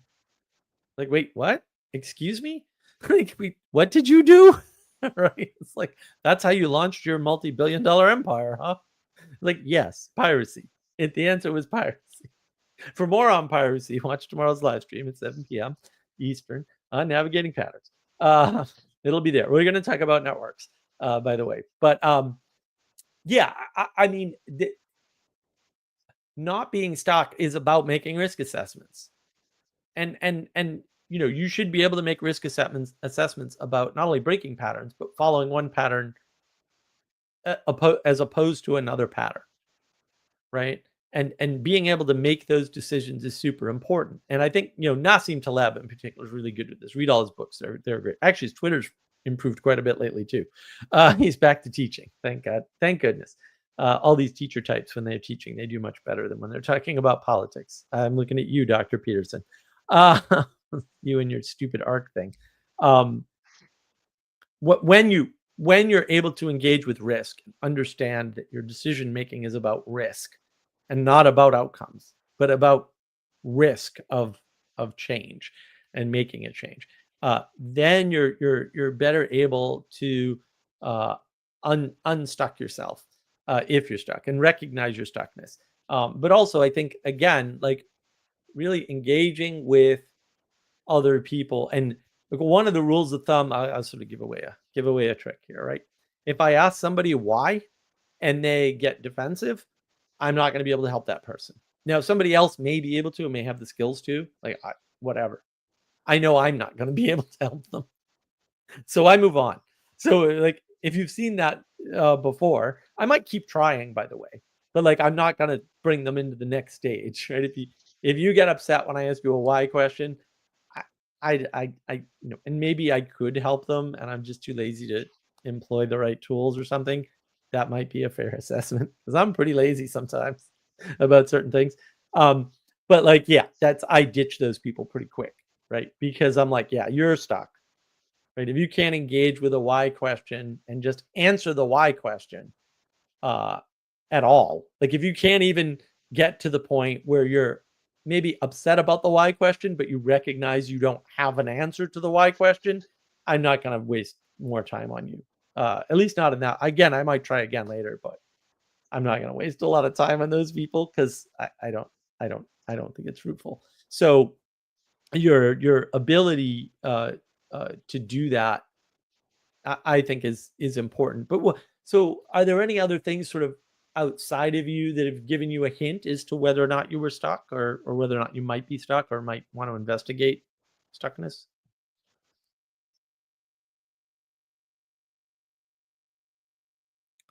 Which is maybe a corollary to asking, like, how have you identified your stuckness in the past?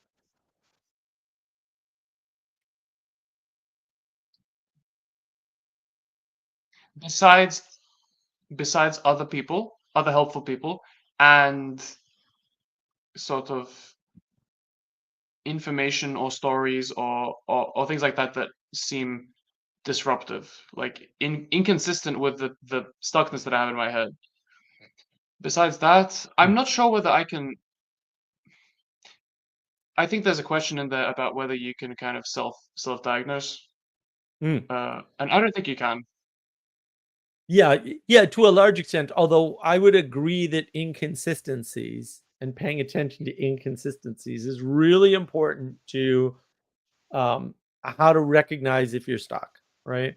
And so, well, one of the things that I think almost all the reason why people get upset with me is I point out inconsistencies, and that makes them very, very, very angry because this goes back to what we were talking about earlier. You're challenging their whole worldview because their whole worldview is rationalized from the fantasy in their head, and because they don't believe or understand or appreciate the fact that you can apply rationality, logic, and reason to fantasy and come up with that's what science fiction and fantasy writing is, by the way. This is why I'm always confused when people don't know this. Of course you can. You can make a perfectly logical magical system and build a card game out of it called Magic the Gathering. Like, what do you think that is? That is the rationalization of a fantasy. That's what it is. It's other things too, maybe, but it is the rationalization of a fantasy, right? It's the application of logic, reason, rationality to a fantasy world. Nothing wrong with that. I mean, I recommend Stephen R. Donaldson and Raymond E. Feist, just because I think they're awesome. And I don't recommend who's it, Sanderson, who did Wheel of Time, and there's a couple of people. I don't recommend any of those guys because they are terrible writers. By the way, if you read their stuff and you thought they were good authors, I got news for you. They're terrible writers. Their English sentence structure is bad. Their paragraphs are terrible. Their storytelling is so awful. It's hard to imagine. And I am watching Wheel of Time again to catch up for season 3 here. But there's reasons for that, and they're not. I just ask, like slightly off topic, slightly off topic. So you mentioned Donaldson, right? Yeah. And he had those books about Thomas Covenant, right? The Thomas Covenant Chronicles, Lord Fowl's Bane. Yeah, the books get worse as time goes on. Lord Fowl's Bane, though, is great. I've read them, and a big theme in those books is about reality, right? And stuckness. The story goes that and stuckness, right? Because he's Lord Fowl's Bane is stuckness. That's what it is. Yeah, like that is you want a book about stuckness? Lord Fowl's Bane is about stuckness. Yeah, and how to get out and what happens. I mean, do you want to understand the difference between the material realm and the enchanted realm? Read that book, okay? You don't need to bother with the others. Although I think the One Tree is really good book for very different reasons than Lord Fowl's Bane. Like it's not that the writing style changed, but like Lord Fowl's Bane is not big on concepts. The One Tree has some of the best concepts I've ever read in science, sci-fi, and fantasy. Those books are about stuckness. Those books, see, it's been too long. I read them when I was like 17 or something. The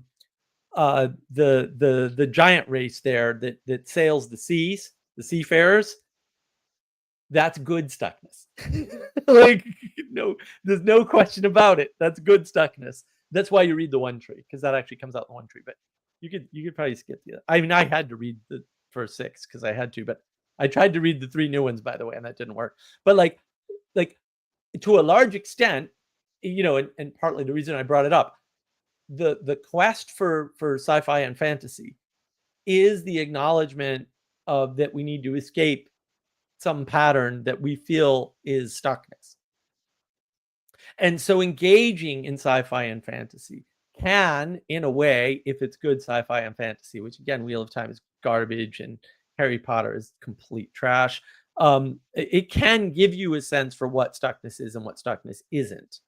And what good patterns are and what bad patterns are, because that is the role of sci-fi and fantasy, actually, at least in the recent era, we'll say, in the age of Gnosis, certainly. Like sci-fi and fantasy are big now because of the age of Gnosis, because knowledge as propositions as the highest value is taken over.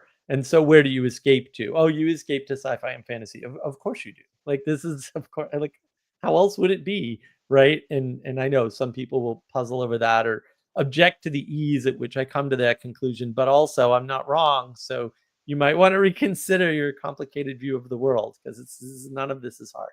None of this is hard. And I think that's the other thing that gives you a sense of stuckness is things become hard, right? And if you think boring, rote things that you do every day are hard, I got questions for you. I got questions. Like, yes. Try a little excitement in your life and see how hard that is, right?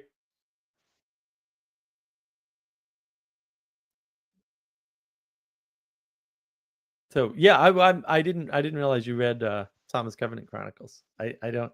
Did you read the newer ones, the ones that came out like 10 years ago or whatever it was?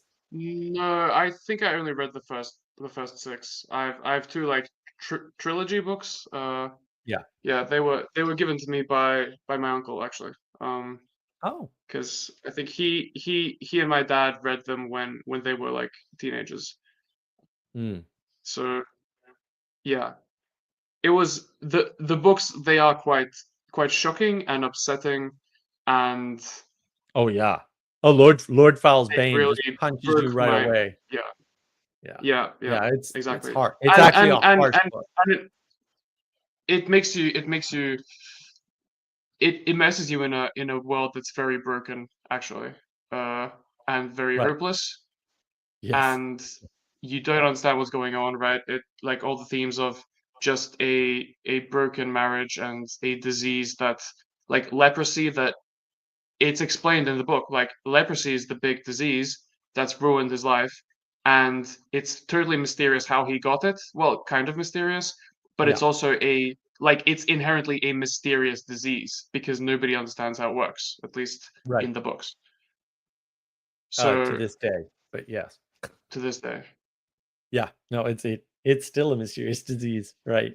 Well, partly the ambiguity about how they defined it, we'll say back in the day versus how Hmm. they define it now in the scientific world, which is rather useless. And then therefore it remains mysterious because trying to nail it down scientifically actually made the problem bigger, not smaller, as it sometimes does, is sometimes want to do. But yeah, and the gut punch of the whole beginning. And I mean the whole beginning of One Tree is it's like no, no, no, no. The trauma in Lord Fowl's Bane was nothing. Wait till you get to One Tree. Then you're really gonna hate us both for even mentioning these books. That's for sure.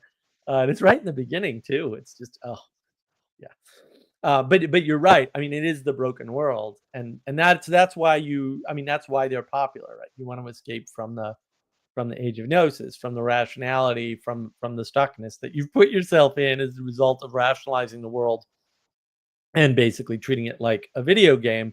And I would say, look, the video game treatment of the world happened long before video games existed, for sure, right? I mean, I'd put it all the way back at Napoleon, see some of the talks I've done with Adam in the past. By the way, I've got Russian Revolution is in editing, so it'll be out soon. Adam and I already recorded that, so it'll be out soon, probably next week.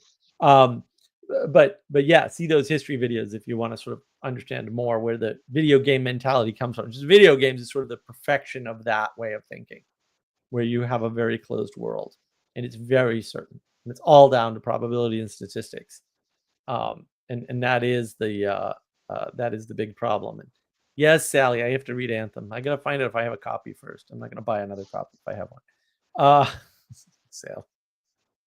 I'm glad she's watching, but also gonna pester me for sure, for sure.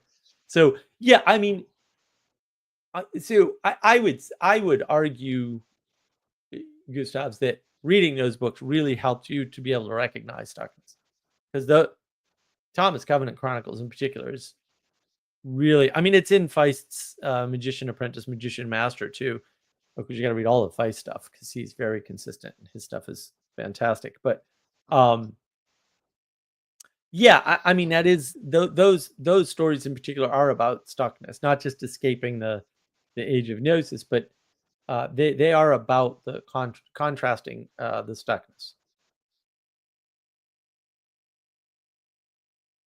So I mean maybe that Yeah, helped you quite a bit. Maybe. I did actually like those books very much, but it definitely made me think about, let's say, like living in your head, because that's a big part of those things, is that there's this movement between the fantasy world and the real world, and things kind of seem to move over, but not really, but also they seem to move over, and Yeah.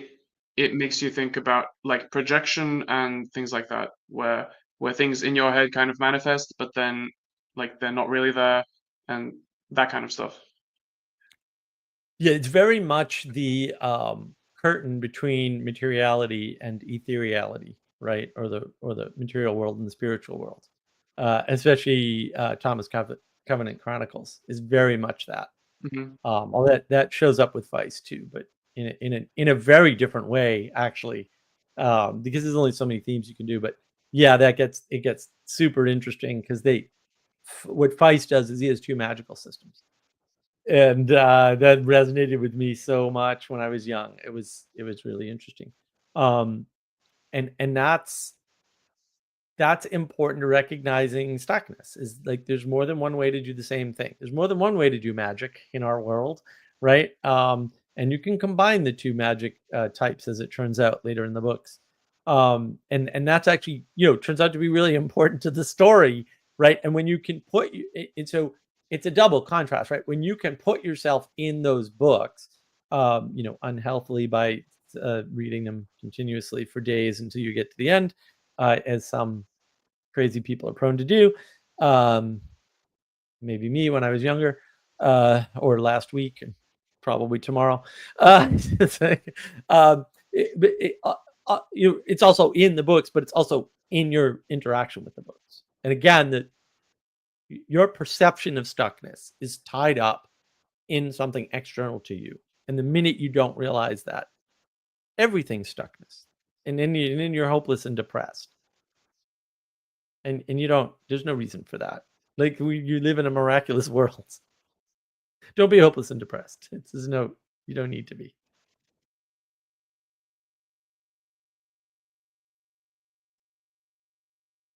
So are you running out, Gustavs? Are you complete, or do you want to keep going, or what do you got more on your list to go through?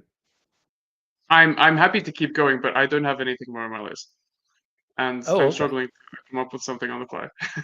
I know. Well, it's rather late where you are, so you're in Mm. nighttime European time. Even though that's normal for you because you're a rogue trader out there in the waves. This is normal time. You're just early time. Sorry. And there you go. It is There what you it go. is.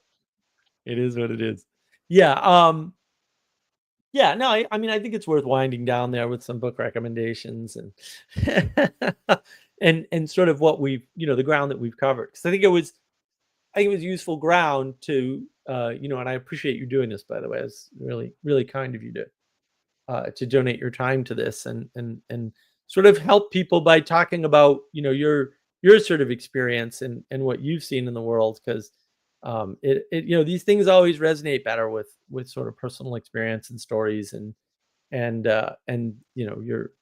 you're younger than I am, so you're just a young pup. So I think that helps too, audience wise. The people who are stuck are generally the younger people at this point, which was never the case in the past either, which sort of says something I think important about our world. Mm. Yeah, yeah, yeah. There's like a there's a break in the passing on of these things, of the inheritance. The inheritance isn't happening, and as you tend to put it, we're letting kids figure things out for themselves.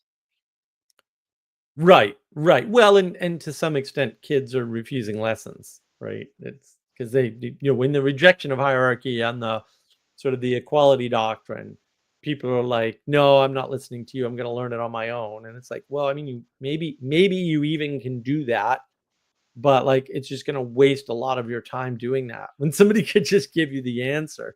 And it's weird, right? Because we live in this world where people want the cheat sheet, but they only want certain cheat sheets for certain things, and then those things they're like, no, I'm gonna, all right. And I always very much get the impression that that is because certain things are things that they don't like to hear. And so they're rejecting it on the basis of they don't like the answer rather than rejecting it on the basis of wanting an answer, right? And it's very hard to spot yourself when you want a certain answer and you convince yourself that you really just want any answer. And it's like, yeah, but if somebody gives you an answer and you reject it, then you didn't want an answer. You wanted a specific answer. And that's a very different, and it's hard to spot in yourself again, right? And You can spot it in other people. You can spot it in other people. Right, but that doesn't do them any good. And this is the other this is the other great confusion of our age is everyone's, confusing knowing how to spot something in other people with being able to avoid it themselves. And they're like, "Well, I know all 150 human biases." And I'm like, "That doesn't do you any good at all. You've wasted your time obtaining that information." Because the information is irrelevant. Because you can't get other people out of their bias, and you knowing what the human biases are will not unbias you one little bit at all ever. It will not function that way. It won't make you less prone to your own bias. That's actually wrong, and it's in the data, by the way. But no one reads the damn data because it'll disagree with them, and especially when I tell them. So now I've guaranteed they won't read that data. I got Bruce. It's good to see you, Bruce. Imagine being a depressed Christian in 2025. Yeah, but Bruce, you and I have a very dark outlook that prevents depression in light of the world burning. Mainly because I think we're both ready with gasoline and matches to start whenever everyone's ready. So that's a little bit different, but also, yeah, I agree. It's hard to imagine. I object to the word Christian. Please, Bruce, stick to uh, make the distinction between Reform and Anglo-Cathodoxy, please. And then these Gnostic, heretical, pagan cults around hippie Jesus that we both hate with all our might. Yeah, I think that if you believe the good news, then why would you be depressed in 2025? Like what possible material cause could get you stuck down the rabbit hole of depression? That's part of the problem. And I know we get a nice comment here from Brian. Hey Brian, how you doing? I almost never talk to you, by the way, but it's good. I'm glad that you're here. For me, I was most stuck when I had blind spots in my thinking. Yeah, well, that's sort of the proposal is stuckness is always a blind spot. Things were simply off my radar. Well, and again, I sort of touched on this a little bit earlier, right? Which is if you don't have humility, you don't consider things are off your radar, right? You also don't want to put too many things on your radar because you'll get cognitively overloaded. See my video on cognitive overload, on navigating patterns. And so you're stuck in this, you're actually stuck in this dichotomy of how much new stuff do I expose myself to and how much stuff do I not expose myself to, because I will get stuck in the flood of new stuff. Right. Because a lot of people are stuck there. They're stuck in a flood of information. They're stuck in a flood of knowledge. They're stuck in a mode of interacting where they think the solution to whatever stuckness they're perceiving is more information or more knowledge or one more course on Peterson Academy or whatever, right? When their problem is closer to domicide, right? Which I think, Gustavs, you sort of struggled with in some way, maybe not directly, but in some way, right? And was able to, I think, mostly resolve, actually. Do you want to talk a little bit about your ideas on domicide and stuckness? Because I think the two can get confused pretty easily. Well, for me, I think I think there's been multiple sort of instances of domicide or like relationship with whom and with that feeling of belonging somewhere. So in my family history, my family were exiled from Latvia, which is where I live and where my ancestors have lived since prehistory.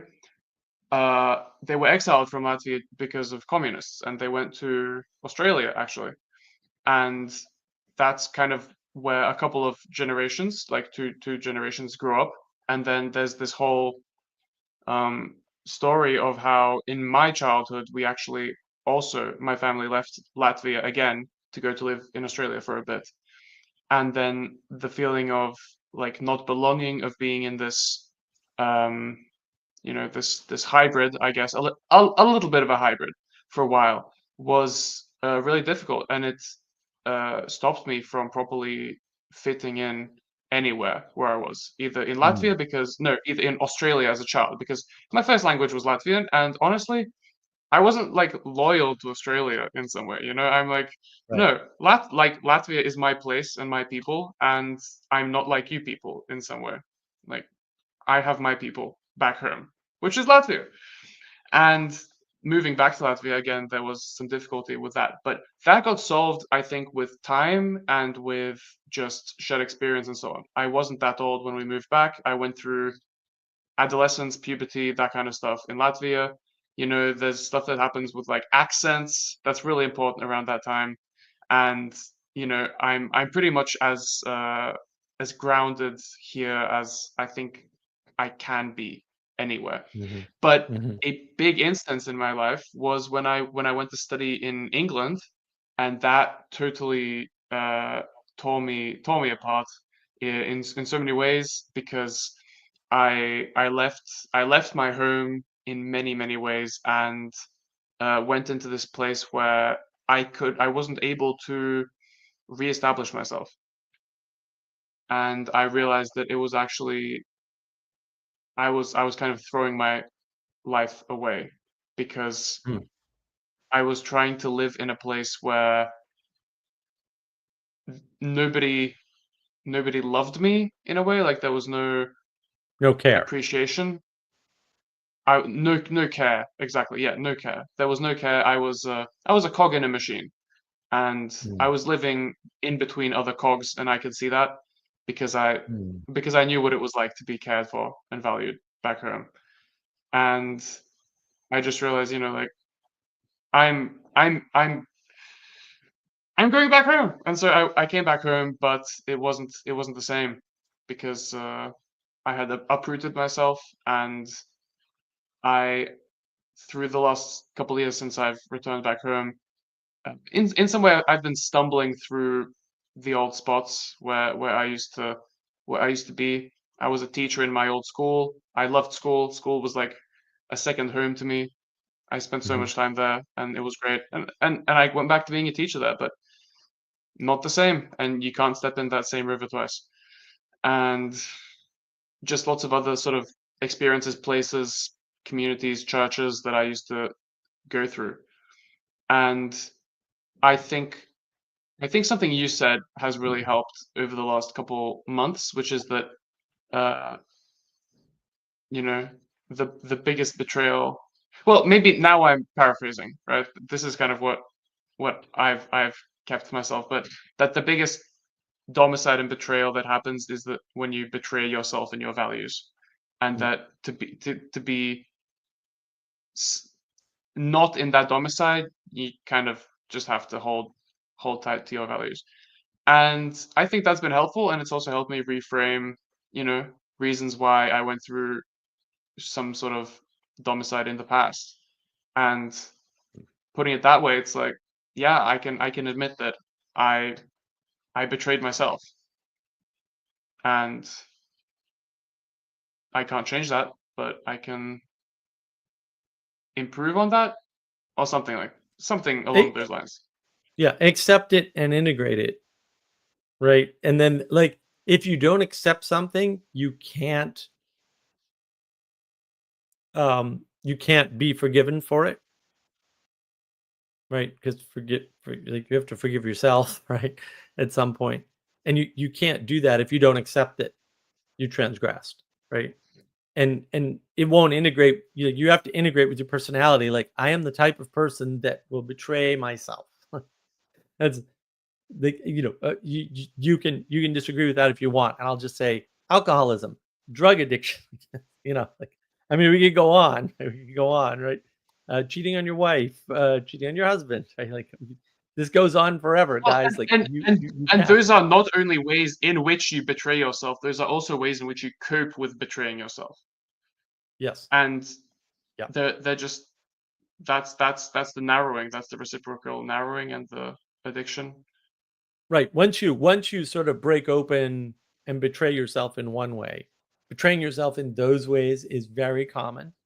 And it's very common response because to some extent, once you've opened up the possibility of self-betrayal, the hedonism becomes very attractive. And I think that's the real problem. Like the not betraying yourself is also about not being attracted to hedonism. And as a French Canadian, I struggle with this constantly. I don't mean daily, I mean millisecond by millisecond. I'm also gluttonous, so I've been craving Jordan almonds for like 3 weeks because they're not for sale for some reason at the moment, and then I'm like very close to taking the car and like going on a hunt across the state until I find them. And then, of course, if I found them, I would eat the whole damn whatever amount I bought immediately. There's no way I could hold back. Just don't have that. My gluttony is too much. And right now is Lent, so it's a really good chance to prove to yourself that are you just a desperate animal that really needs that, you know, pastry or something. Like, I no, am. I am. Nope, no, I you am. are. I am definitely am. Well, I've You've betrayed myself misjudged me. I as I well, appreciate and it. already. It's the first day of Lent, and I've already, you know, I messed up a little bit. So, but Uh-oh. I'm gonna integrate that, and yeah. Yeah, that's good. Being able to integrate your mistakes. I mean, that's what I like about the um the language creation book club is the integration phase that we sort of came up with that Manuel executes on, beautifully. Um yeah, it's I don't know, it's sort of encouraging, right? That there is that way out if you're, it's there, it's available if you're ready, willing, and able to take it, right? Um, yeah, and speaking of stuckness, since Brian has brought it up, Mark, I met you in Thunder Bay. It wasn't Chino, I wasn't there. I was really enjoying John Vervicki's work at the time. Yeah, me too. Right up until just before Thunder Bay. He discusses stuckness, insight, domicile, but more and more his work feels like it's stalled out. Yeah, he's stuck, right? Much like Jordan Peterson's. He's also stuck, right? Um, since then, I've turned out a bit. I'd never heard anyone challenge the eclectic Vervicki project until hearing you. Well, yeah, I talk about betrayal. He lacks concreteness, and his work feels a bit like an infinite regress of more and more explanations. Never getting to whatever, right? Loving the language. Yeah, well, Peugeot is excellent at reciprocally opening. Right. And I think Vervicki is confusing the not just Vervicki, also Pastor Paul Vanderklay, is confusing the ability to continue to move in a circular direction with what they call progress, right? Or with what I would call reciprocally widening upwards, right? Basically in a relationship, in a reciprocal relationship with the hierarchy above you, right? Which is what you need to do, right? But for that, you need to acknowledge the hierarchy. And if you're having groups or communities or meetings that are quote leaderless, then you're explicitly rejecting a relationship with something higher than you. Like, and that may seem trivial, like, oh, it's just a leader. All we're rejecting is a leader. No, you're rejecting the idea of leadership and hierarchy as such when you're rejecting a relationship with something above you. Anytime you're rejecting any relationship at all with something above you, right? And so where you're stuck is in what I call the flat world. You're stuck on the flat plane, right? Of of this two-dimensional sort of video game version of reality. That's why it's older than video games. Like flattening is very old, obviously. And that's sort of the problem, is that that's a way that people get stuck. It's very much a sort of a problem when you don't see stuckness like that. And anything that strays towards Western Buddhism, which of course I do a video on Western Buddhism, will get you there. You will be stuck on the flat plane. Eastern Buddhism doesn't have that problem, but that's because it's very hierarchical. And if you don't think so, you haven't read it and haven't talked to people there who they very much understand their station in life, and they're very good about, we're okay being lower on the totem pole because we don't have domicide. Like they know this. Like they're well aware at a deep level in the East that the trade-off they're making is being low on the totem pole, but contributing in the way they can, with having a stable, or at least more stable, safe life. And that, I think, is a really good trade-off. And again, I think without, we'll say, a proper appreciation of hierarchy, a proper understanding of hierarchy, you're way more likely to get stuck in this situation where you can't recognize that you're stuck in a situation that you don't need to be stuck in at all. Right? Like a lot of people, for example, they're like, oh, I can't afford a house. And I'm like, anybody can afford a house. Like anybody in the US, right? Just you can't afford to live where you want to live and buy a house. Right? But that's you being stuck. Right? And I mean, I've convinced people to move near me, in fact. Right? But most of the people I tried to say, look, you can come and live here, we could all do stuff together, they want no part of it, right? Because they want to live where they want to live, the way they want to live. And I'm like, well, that's going to require a bunch of sacrifices that maybe you can't make, right? Because, and I think that's a lot of problems of stuckness are the inability to realize that you're doing something that you cannot make the sacrifices to get away with. Right? So you were saying that it's important to have, or like that it's helpful, or that's, yeah, I guess important. I forget the exact words. That understanding of hierarchy, proper understanding of hierarchy. Right. Do you think it's understanding, or do you think just respect is the essential thing? Well, that's a good call out on your part. You've been hanging out with me and Manuel too long. I think that's the problem there. Yeah, I mean, respect is sufficient, I would say, but understanding for me is all about layers, right? So well, let's just say, so I happen to know that not only that you are a trader, but what you trade for a living, we'll say, right?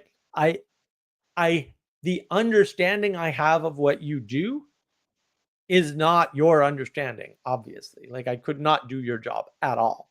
I have no chance. And I have no desire. Like you do your job apparently well from all your self-reporting, which is all I actually have to go on. But you haven't been fired, so you can't be doing too poorly. And you're able to speak about your profession, right, in a way that indicates to me that you're not at the bottom of your class in your profession, which is good, right? And so that gives me a respect for you and for what you do, which is my level of understanding of what you do. Is I understand it well enough to respect it. Now I may understand something well enough to not respect it, and that's where people get upset, because they believe all understanding leads to respect. So it's actually a really good call out on your part, right? And so this is actually what I run afoul of all the time. I go, no. I understand John Vervaeke's work, and I don't respect what he's doing now because I understand his work. And the people that do respect what he's doing now, I will argue, and I will totally die on this hill, because you ain't gonna win. This is a big hill. That people who respect his work now don't understand it, and that's why they respect it. right? Because the level of understanding affords me the ability to discern whether or not I need to respect it. And some people, I just got to call out Jacob here, like my last time on Jacob's stream, clearly can't correctly respect or disrespect something on the basis of understanding because they don't have an appreciation for what understanding is and how it operates in the world. And therefore, they have to be very suspicious over any claims of not only understanding, but any sort of claims of positive or negative or judgments about something. Because when you don't have an appreciation for the depth that is understanding and not mere knowledge or mere information, because those are not understanding, they may or may not contribute to that, but they're orthogonal to understanding. You can't, you have to be suspicious of everybody, right? You need to fall into that skeptical cynicism, which I have a video on navigating patterns. Thank you very much. That Socrates, or the misunderstanding of Socrates, if we're going to be precise, causes, right? When you Very good don't, video. It's a good video. is it? Oh, Very good. Well, I'm glad to hear is. that. Yeah, when you don't have an appreciation for the depth that is available through understanding, you're not going to be able to discern who is a good judge and what they're a good judge of, right? So like there are certain things, Gustavs, obviously, that you know people and you would trust them with these sorts of decisions or these sorts of opinions and not these others, right? And for a lot of people, that's politics.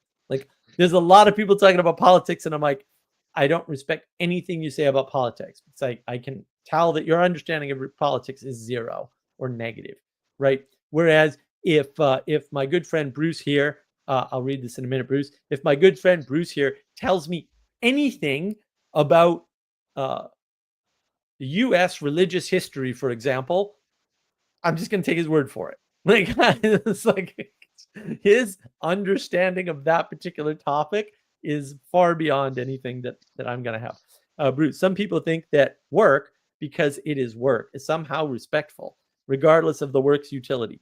Yeah, well, and also, Bruce, some people think that work is not to be respected, right?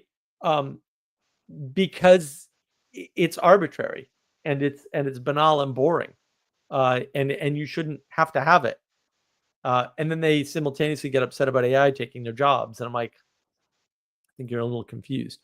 But yeah, I mean, again, it's always two sides of these dichotomous coins because we're stuck on this binary thinking where what you do matters, right? That's a depth problem. That's not a right, because I can do the same thing as Gustavs for very different reasons, and maybe his reason is terrible and it doesn't matter, and my reason is good and it does matter, or vice versa, right? And that's really where the problem comes in, is that when you use the material measures for things or the material manifestations to measure things or to judge them, and you use that alone, you screw yourself, which again is the same problem with stuckness. If you try to evaluate your own stuckness, you are going to see yourself as stuck all the time and get depressed. I have seen that so many times. It's heartbreaking. That will happen. It is inevitable. It is a mathematical certainty, actually, because you've confused the map for the territory, and you're going on a map, and eventually you're going to run out of map, right? Whereas the territory is effectively endless, right? Especially if you're Reformed or Anglo-Catholics. Not true if you're one of these reprehensible Protestants, or Christians, which is just another term for a Gnostic heretical pagan cult, mostly around hippie Jesus, although other formulations are possible. Not that I'm going to harp on that forever, but oh wait, yes I am. Never mind. So Gustavs, I mean, do you see what Bruce is saying and how? I mean, I'm glad this came up, right? Like, understanding is one of the things that gets you out of stuckness, right? So if your project's not moving forward, it's because you don't have a good understanding, right? And you are stuck.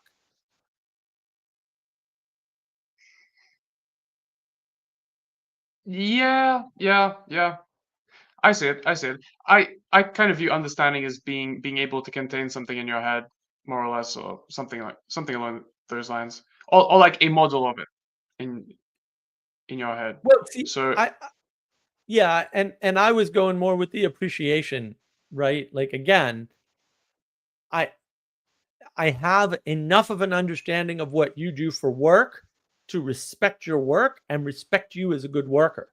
But I don't have an actual understanding of how you do what you do and what that looks like. And, it's great when you do the technical Mm, work because you can talk to me about that. And I'm like, oh, I'm all about that. Like that, I understand.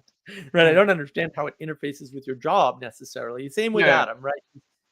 Adam, the work that Adam does is right kind of in essence right up my alley. And I know absolutely, you know, 2, 3 little things about it, right? And that may be a lot more than most people. Like I get that, but also like my goodness, like when he talks about it, I'm just like I'm lost. I'm totally lost. He's talking about the machines, and I'm like, I mean, you can talk about what the machines do, and I have a vague idea, right? But I respect the fact that of what he's doing, the fact that he's learning it, and I went and flew to California and visited him while he was training, right? And like that's my level of understanding.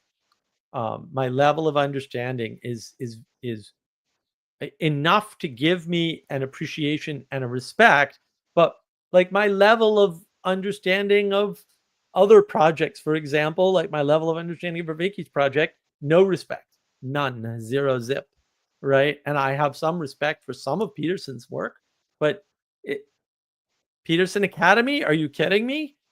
And I found it interesting too. I don't know anybody else caught this, and fair if you didn't. Like I get it. Like this is my thing. I'm Peterson Vervaeke guy. Like I know this very well. When they talked, and Peterson mentioned, yeah, Peterson Academy is helping to fight the meaning crisis. Vervaeke in no way agreed. So just to let you know, that might be important, and it might be a little hint. And boy, I billion% agree with that. I mean, Vervaeke flat out said that, in Awakening from the Meaning Crisis, the poorly named Awakening from the Meaning Crisis series. It should be called Awakening to the Meaning Crisis. So understanding doesn't produce respect. It doesn't produce an ability to embody. It doesn't well, produce an ability to give advice about, even, right, or to even speak authoritatively about. no, but I think that what you're saying is that in the context of judging something, the understanding allows you to place something with respect to your own orientation. So like you need some kind of, Yes. to make these kinds of judgments, to make these sorts of pronouncements, you need to have a goal, a telos, an orientation, like, I guess, obviously, because otherwise you can't judge whether something's good, bad, or anything else.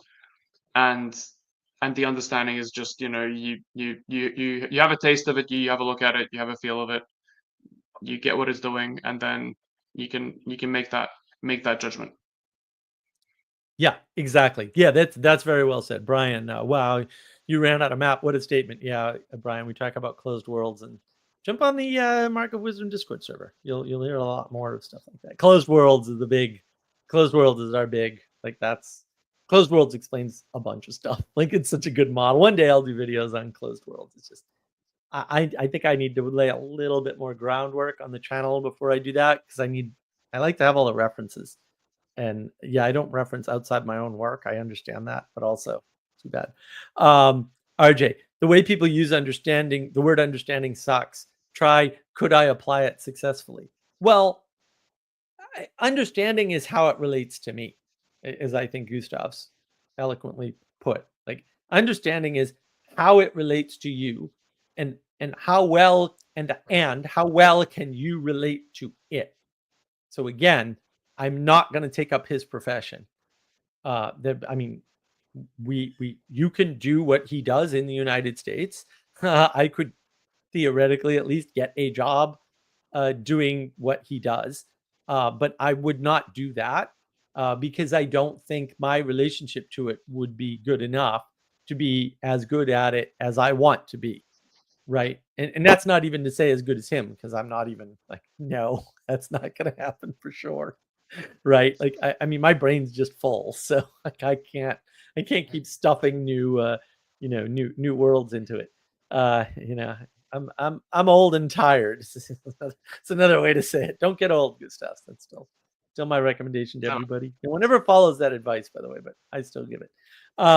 This is one of the many advice that I give, types of advice that I give that no one ever follows. So yeah, I mean, understanding is about the reciprocal relationship, right? Because all relationships are reciprocal. It's not really saying much there, but I understand the utility in using the extra word. So how you relate to it and how it relates to you, that's understanding. Once you know that, you have an understanding, right? And then you know from that point how much more you need to understand. And so the conversation that I had with Jacob the other day was about whether or not Peterson understands hierarchy. And my argument was he uses the term, but he never describes it. He never explains what it is.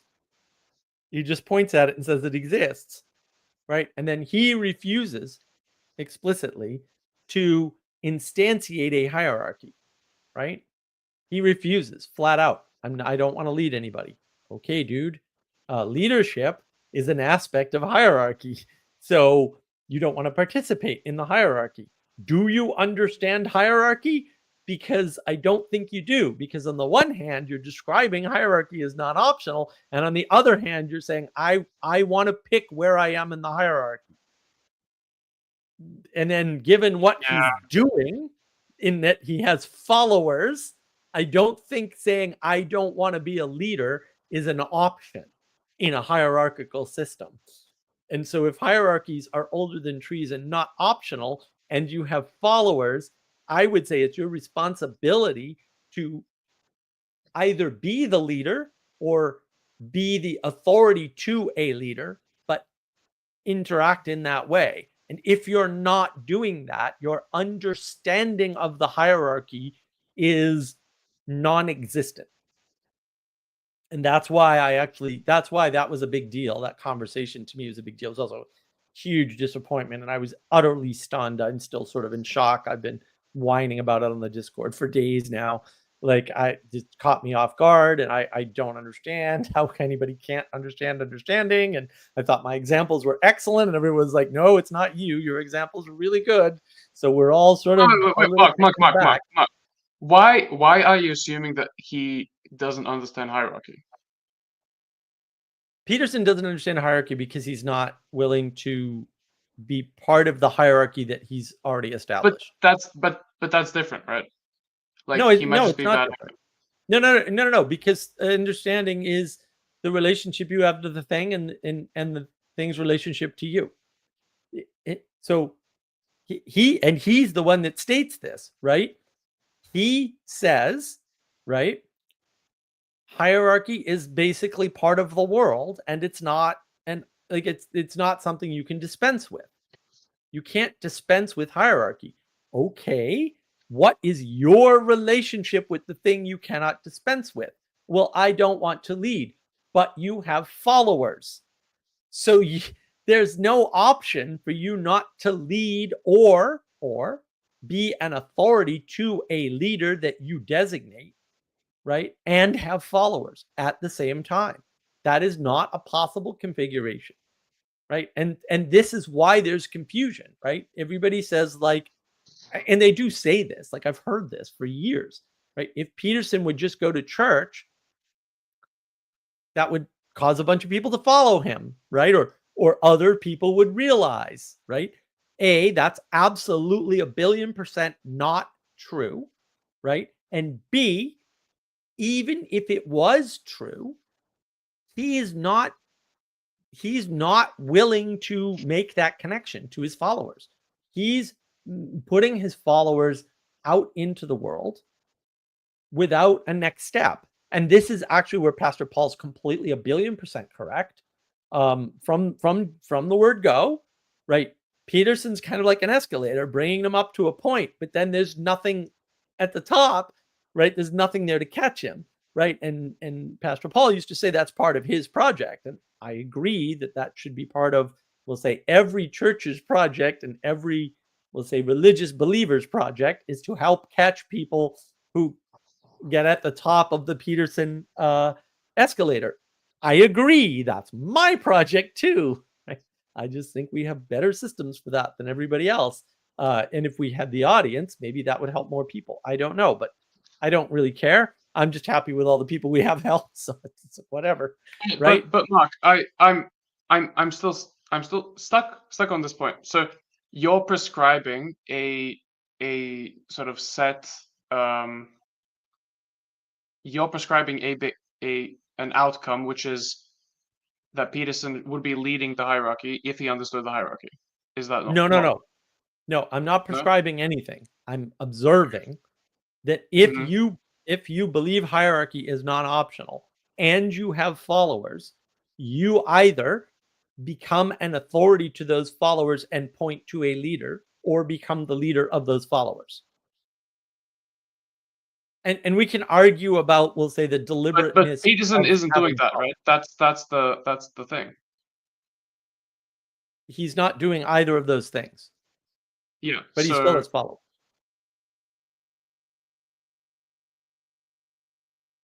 Right. And so why? and my thesis is that the reason why he doesn't do it, Peugeot to some extent maybe is changing his mind about that, and Vervaeke doesn't do it, and Vanderklay doesn't do it, is the mythos of the Great War. I know they say World War II. It's actually the Great War in two parts. The mythos of the Great War, right? I think that's it, right? Where they're like, charisma bad because Hitler, Stalin, Mao, whoever else, Pol Pot, whoever else you want to point to, and therefore, right, not understanding the contradiction they're caught in, because they clearly don't understand that contradiction, right? Because they don't understand the other contradiction of, well, now you have followers, you dimwit. You have to do something with that. It's irresponsible to gather followers and then not lead them somewhere or have them led somewhere by somebody competent. Like, it's just irresponsible, like flat out. Like, it's just, you should not do that. If you are not prepared to have followers, you should not put yourself out there ever. If you're not prepared to have people follow your authority, then, or your leadership, then you shouldn't put yourself out there. This is really 0% difficult, right? And that's sort of that's the issue. That's the issue to me, right? And I'm here, see, Bruce, but mm. he can't lead, but he should point to it. I disagree, Bruce. I think he could be a fine leader. I'm prepared to be wrong about that, but he hasn't tried, so I don't really know if he could lead. I don't want to presume. So this is this is definitely just me projecting, right? But Well, hold on. I just want to. a reason. I want to point Yeah, to something real quick. Brian said this earlier, right? Like, Vervaeke seems stuck, and I said, yeah, Peterson is stuck too, right? So I want you to frame it that way again, because I brought this up earlier. This is the stuckness, right? How do you get out of stuckness? You follow a leader. That's how you get out of stuckness. That leader may be an institution, it may be a tradition, it may be a way of thought like Stoicism, right? But that something leads you out of your stuckness. So sorry to interrupt, but I thought that was an important set of frames. yeah. Just I want to say that I think I have a different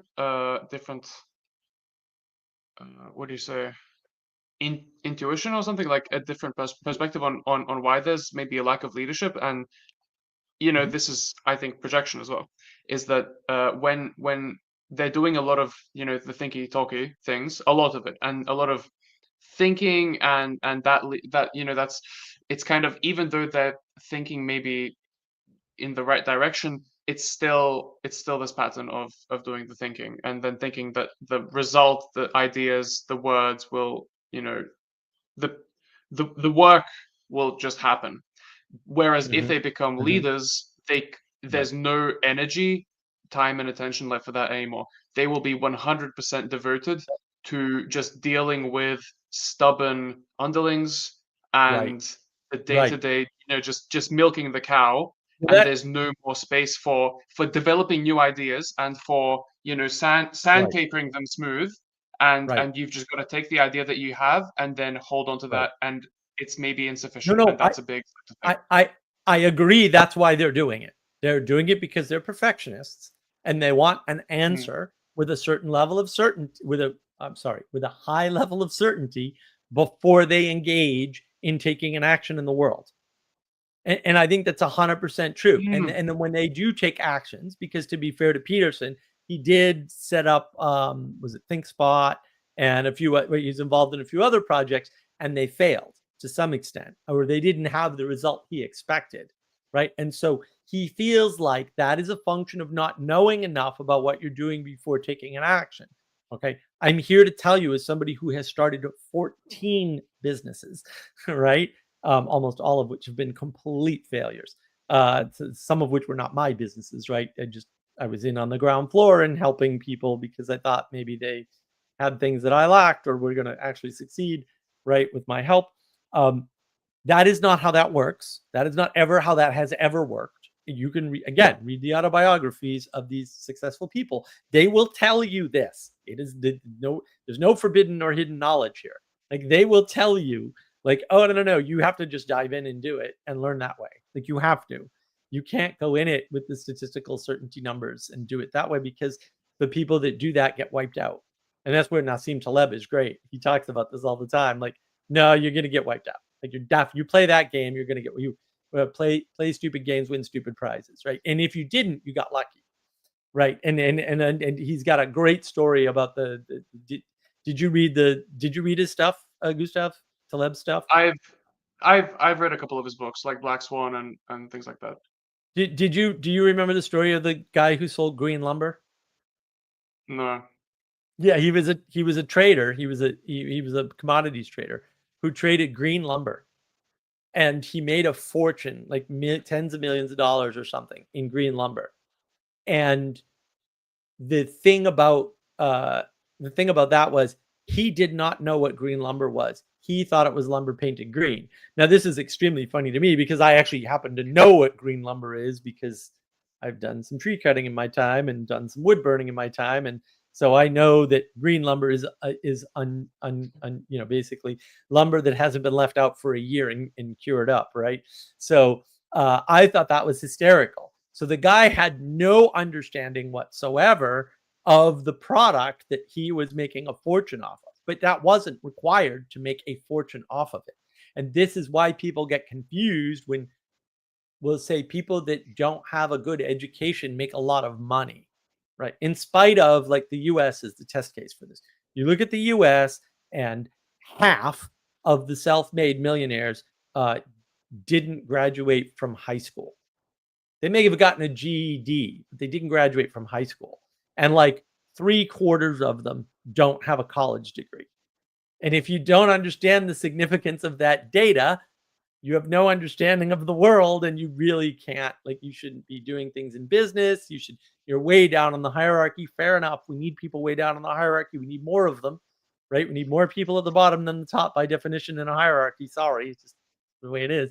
And so you need to kind of kowtow yourself and, like, bring yourself down a little bit and get inside a nice stable pattern where you can get a nice pension for doing work that you're good at.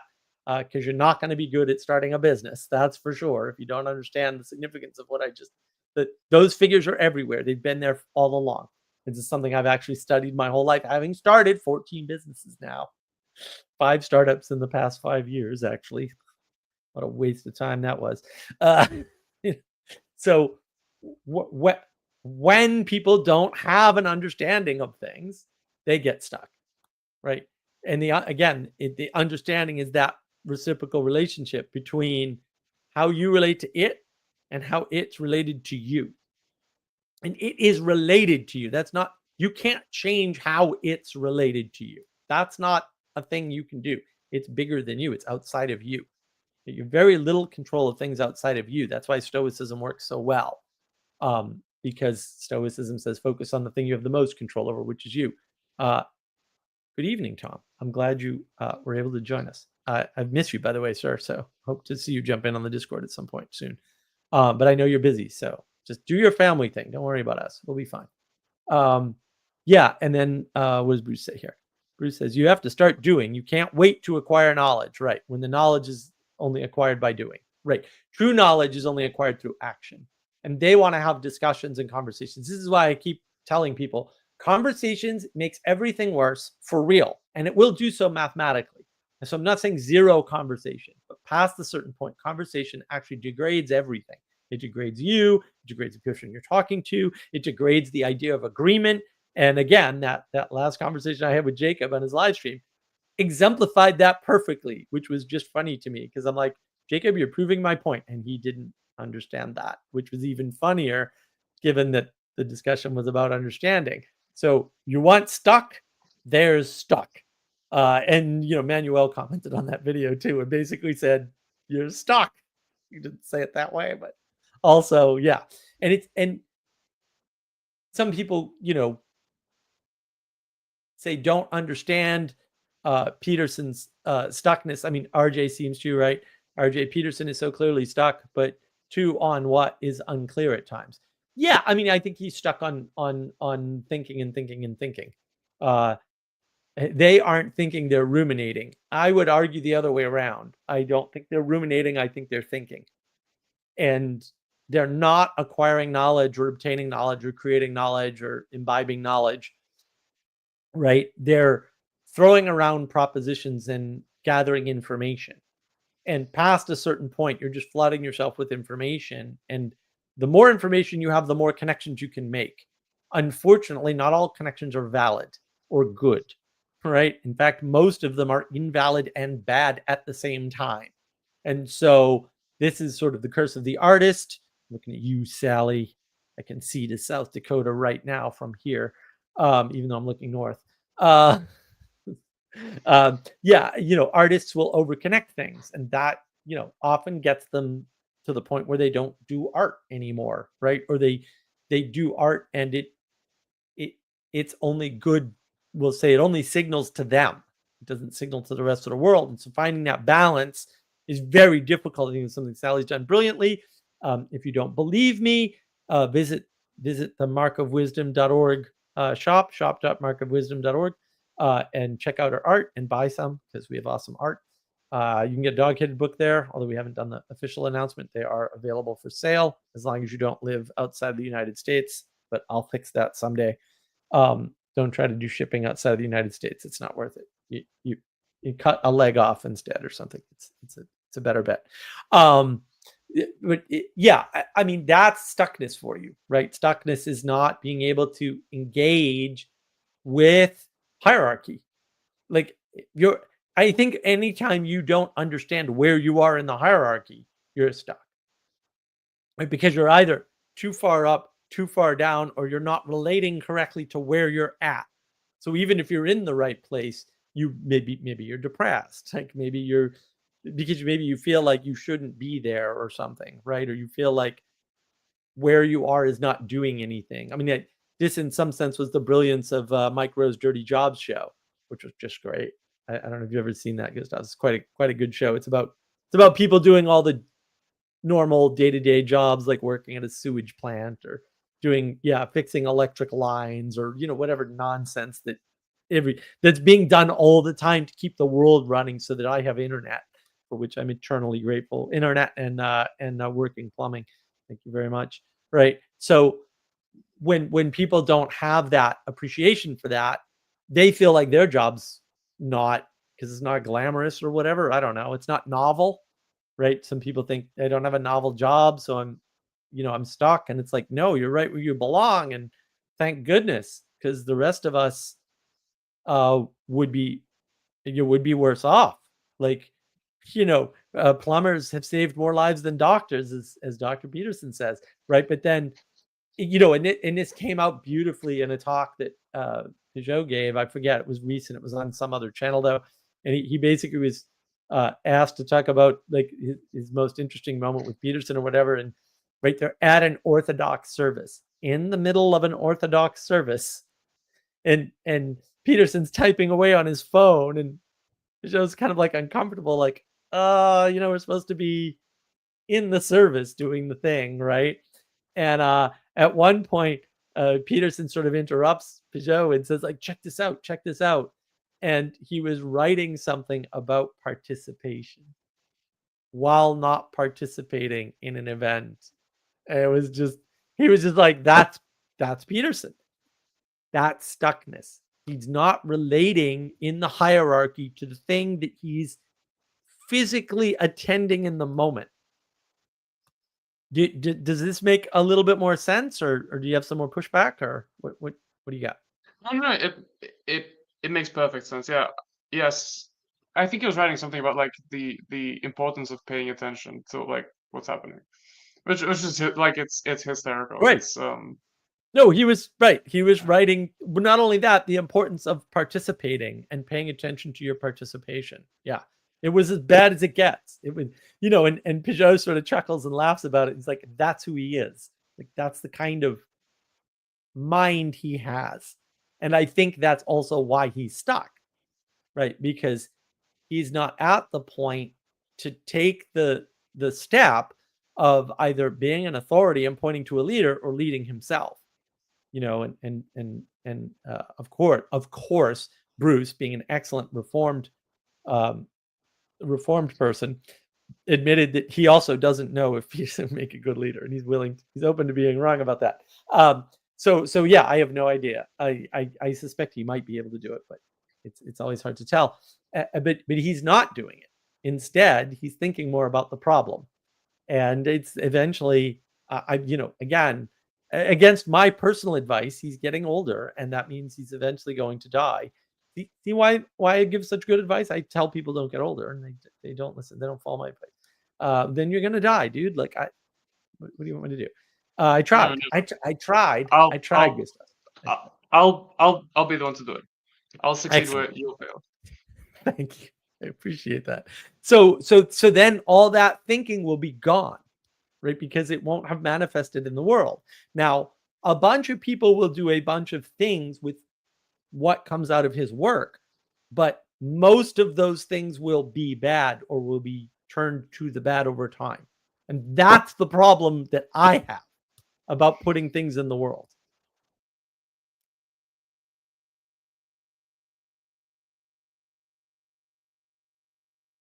I'm trying to think of other manifestations of the same pattern in Peterson. Mm-hmm.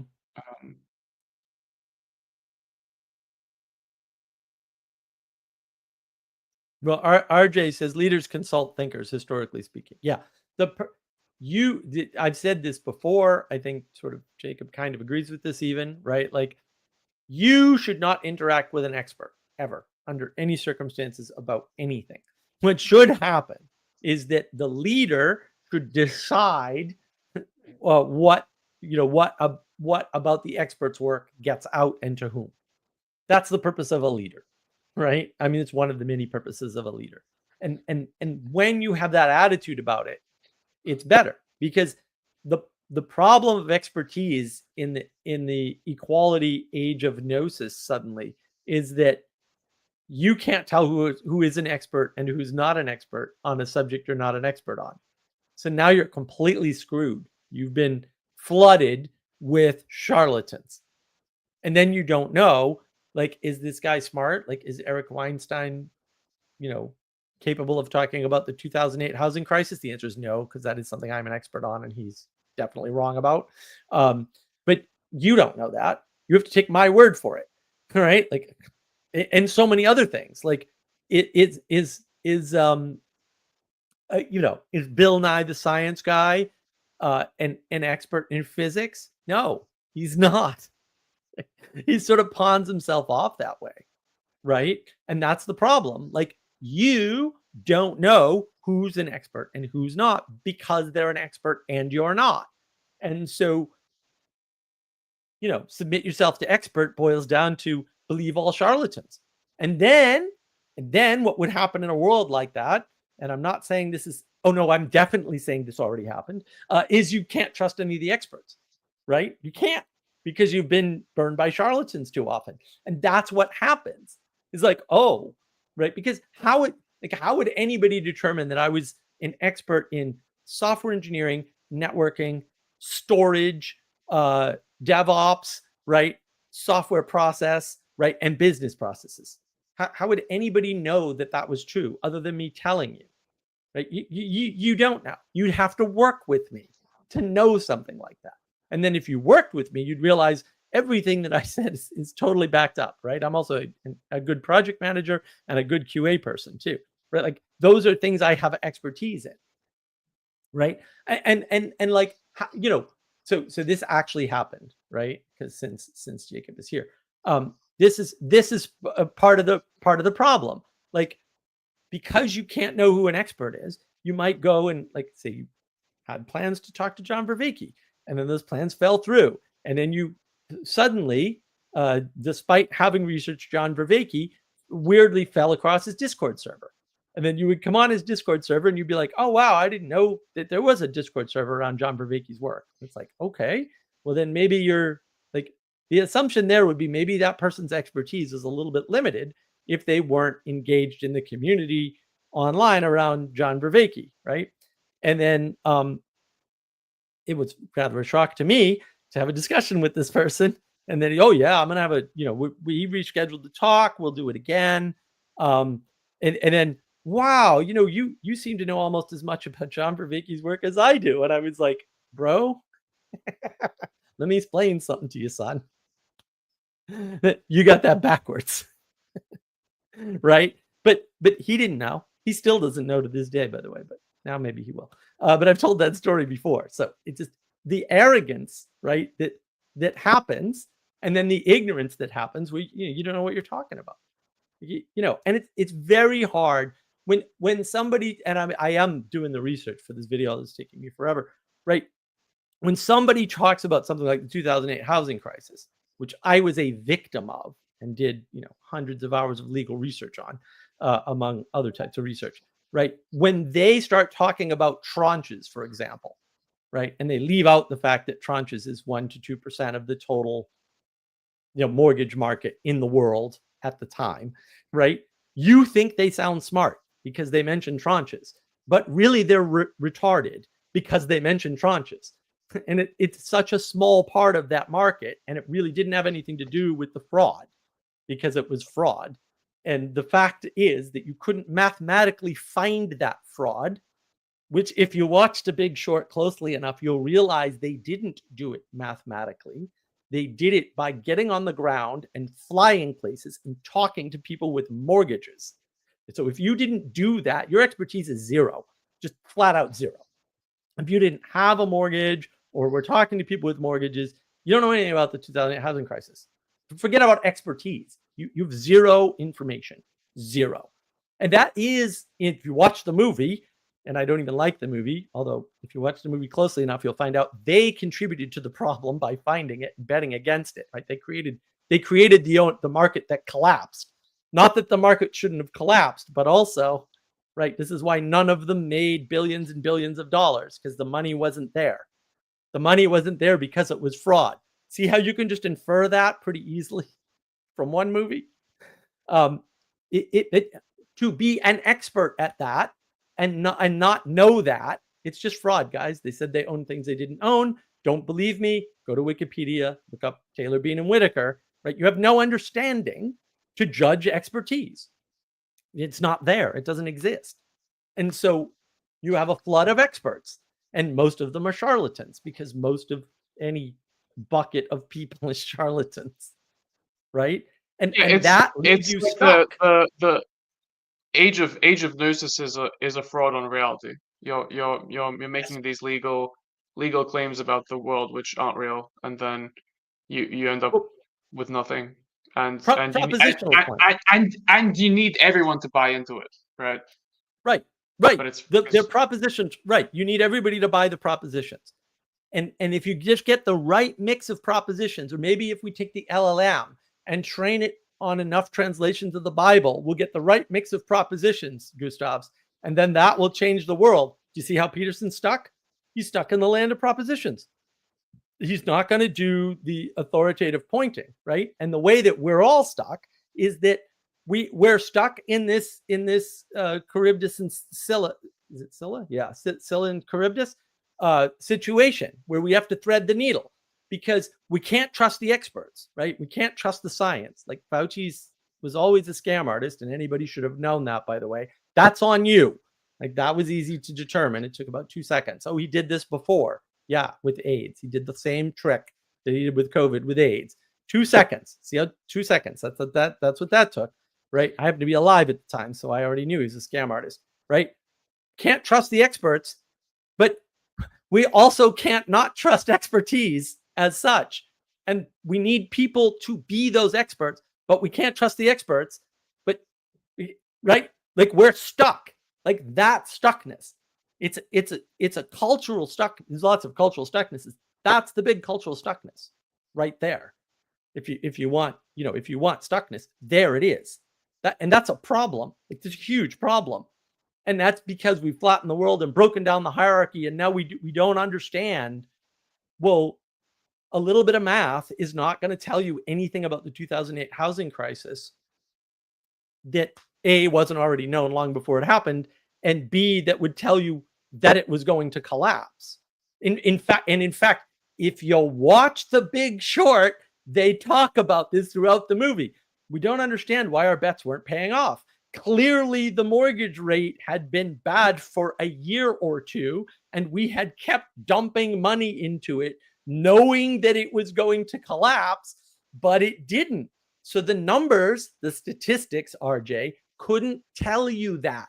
And they couldn't, if you don't understand momentum, and I'm not saying that you could have ever understood the momentum and calculated when it crashed, because I don't think that's true. But if you don't understand the momentum, you don't understand. Oh, things don't follow statistics that closely, right? No, because things have momentum, and momentum is more about drive, and drive has nothing to do with numbers and statistics or even belief. And it has to do with the rationality, because part of the rationale is that, oh yeah, these markets are efficient, and therefore if it was fraud, it would have collapsed already, therefore it's not fraud. Yep. Therefore it's not fraud. Right. And there's the rationality, the logic, and the reason trap that you alluded to in the beginning. Yeah. Logic, reason, and rationality will trap you. They will make you stuck. And that's why. Because obviously what you said is logically, rationally, and reasonably true, but it doesn't manifest in reality. It only manifests in your head where it didn't collapse. Right? But it did collapse. Of course it collapsed. Right? And that's, that was the big, during the 2008 housing crisis in particular, that was Peter Schiff.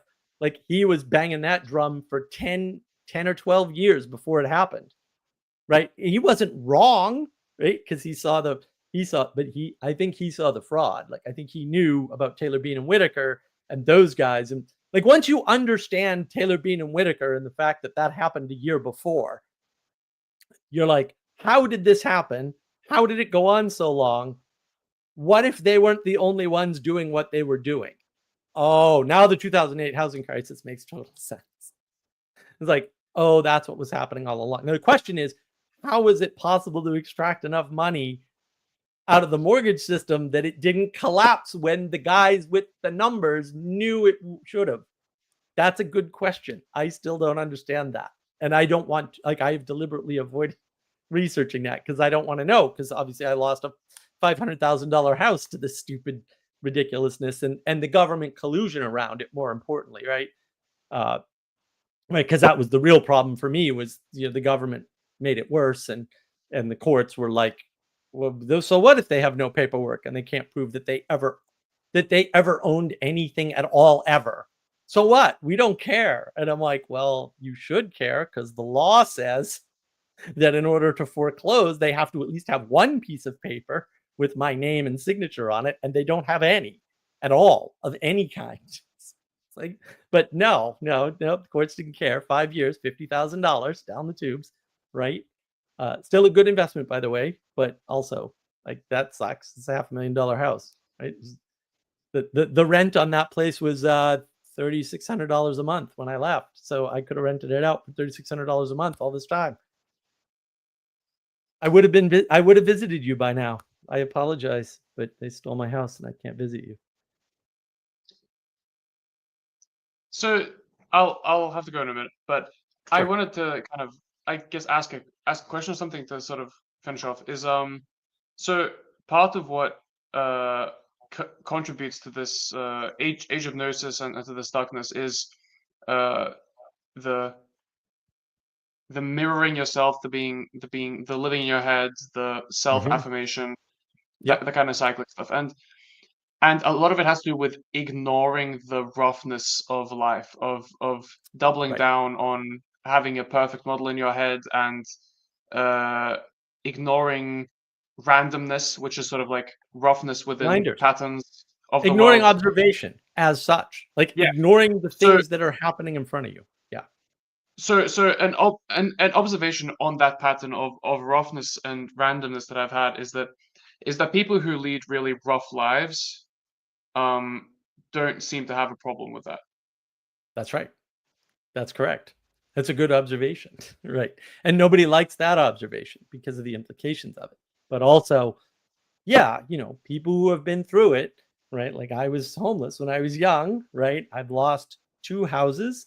Uh, everything that I could remember my mother or stepfather with is gone. All got stolen, right? That was a little rough. My mother died of cancer. That's part of the reason why I moved down to South Carolina. Left New England. I mean, I was gonna leave New England anyway, but like to leave to go watch her die of cancer was, wouldn't have been my first choice. Let me put it that way, right? And so, yeah, I mean, I'm very observation focused and not inference focused. People who are inference focused, who think that they can and should figure out the world because that's the thing that you can do, are wasting their time, energy, and attention figuring out the world, like Peterson, instead of just interacting with the world, which is a way to know the world, not to figure out the world. You can know the world by doing things in the world that affect the world. That's how you do it. And then this didn't have the effect that I was expecting, or this had effects that I couldn't have foreseen. Right. Then you get to make the decision, do I do them anyway? Right. And this is the equation that very few people, I would say, are making when they start a YouTube channel. What is the impact of this YouTube channel going to have, not only on you, but on the people that might stumble across it? And what effect is it going to have on future you? Because that's kind of a big deal. Like, do you want to be known for the guy who like started a YouTube channel and then basically dumped a bunch of personal details of random people on the internet that is going to traumatize them later? Like, I can't believe I was that stupid, right? This is like the Whatever podcast. Like, it's not that I object to the Whatever podcast, but also, what are you guys putting in the world? Like, do you want to reveal that all of these, granted they're LA women, I think is where they're based, but they're California beach babes, how bereft of sense they are or can be, especially when talking about relationships? Is that and do you want to have a bunch of porn stars on that, because they have those too, right? That you set out there? I mean, even if you believe they're a negative example, is that what you want to do? Do you understand the potential implications of that maneuver? Because I don't. I think I would never do something like that. I mean, I try to keep my stuff, less personal, we'll say, so people don't embarrass themselves, because people embarrass themselves very easily, right? And I try to keep my stuff more about sense making and observation than we'll say inference and logic, reason, and rationality, right? And when I talk about logic, reason, and rationality, I kind of say, yeah, this doesn't work, don't use it, or use it wisely or something, right? So that's that to me is worth sort of pointing to, right?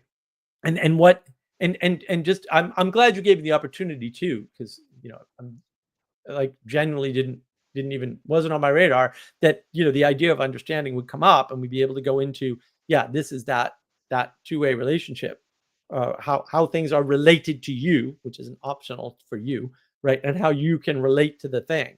Like, that's super super important. And that it does go back to Peterson and his stuckness. It does go back to Vervaeke and his stuckness. It goes back to these, I want to infer the answers from my mind, from my oddly, my map of the world and then take an action. And it's like, that is not the way to do things in the world. And yeah, that's actually, I think, fantastically important to understand, because you can see stuckness at a higher level than, or say outside yourself, not just yourself. Because I think we covered the yourself stuff as well as we maybe could have in the beginning of the stream, which was very nice. So I do appreciate that. So I know it's Thanks late for you. having me on. Yeah, you're gonna go to Yeah, bed, I or got work. you have any Yeah. parting shots or anything else you want to say? Because Not really. this is your I hope we can continue these conversations oh yeah, in this format at some point soon. I absolutely. think it's Yeah, good. if people like this, comment down below, whatever, like, subscribe, all that stuff. Navigating patterns, tons of more good videos. And Gustavs has promised to come up with more excellent topics, because Gustavs is an extraordinarily intelligent and careful thinker who comes up with very good ideas, and often synthesizes my ideas and Manuel's ideas and Sally's ideas better than any of us ever could. And we're very grateful for that. So, and I'm very grateful for your time, Gustavs. And look, good luck, and have a lovely evening over there in the darkness of Latvia. And we'll talk to you soon. We'll definitely do this again. Yes. Thank you very much. Bye, everyone. Thank you. See you, everybody. Yeah, he had to run probably to work. Probably do his work. Look, guys, thanks for engaging. I really appreciate having everybody here. I hope that you'll watch the whole thing, because I think that Gustavs, especially in the beginning, had some really interesting things to add and to say. And Joey A, sounds like a troublemaker to me. Probably a troll. I'm waiting for the schlubby people hanging out with Rafe Kelly podcast. That's very good, Joey. I'm sure that's coming. Although he did turn down Van Nucle's offer to run a conference. Look, I really appreciate it, guys. Let me know if you want more of this, and Gustavs and I will definitely do another one. But if you want to sort of participate in the conversation, or maybe move the conversation in a direction, comment. Like, that's how this works. And if you want to see other people, that's great. Russian Revolution coming soon, probably next week. And thank you very much. I really appreciate the time and attention that you give. And I'm sorry for the sort of pop-up surprise stream, but also I think you'll find it useful. So have a great day and be better.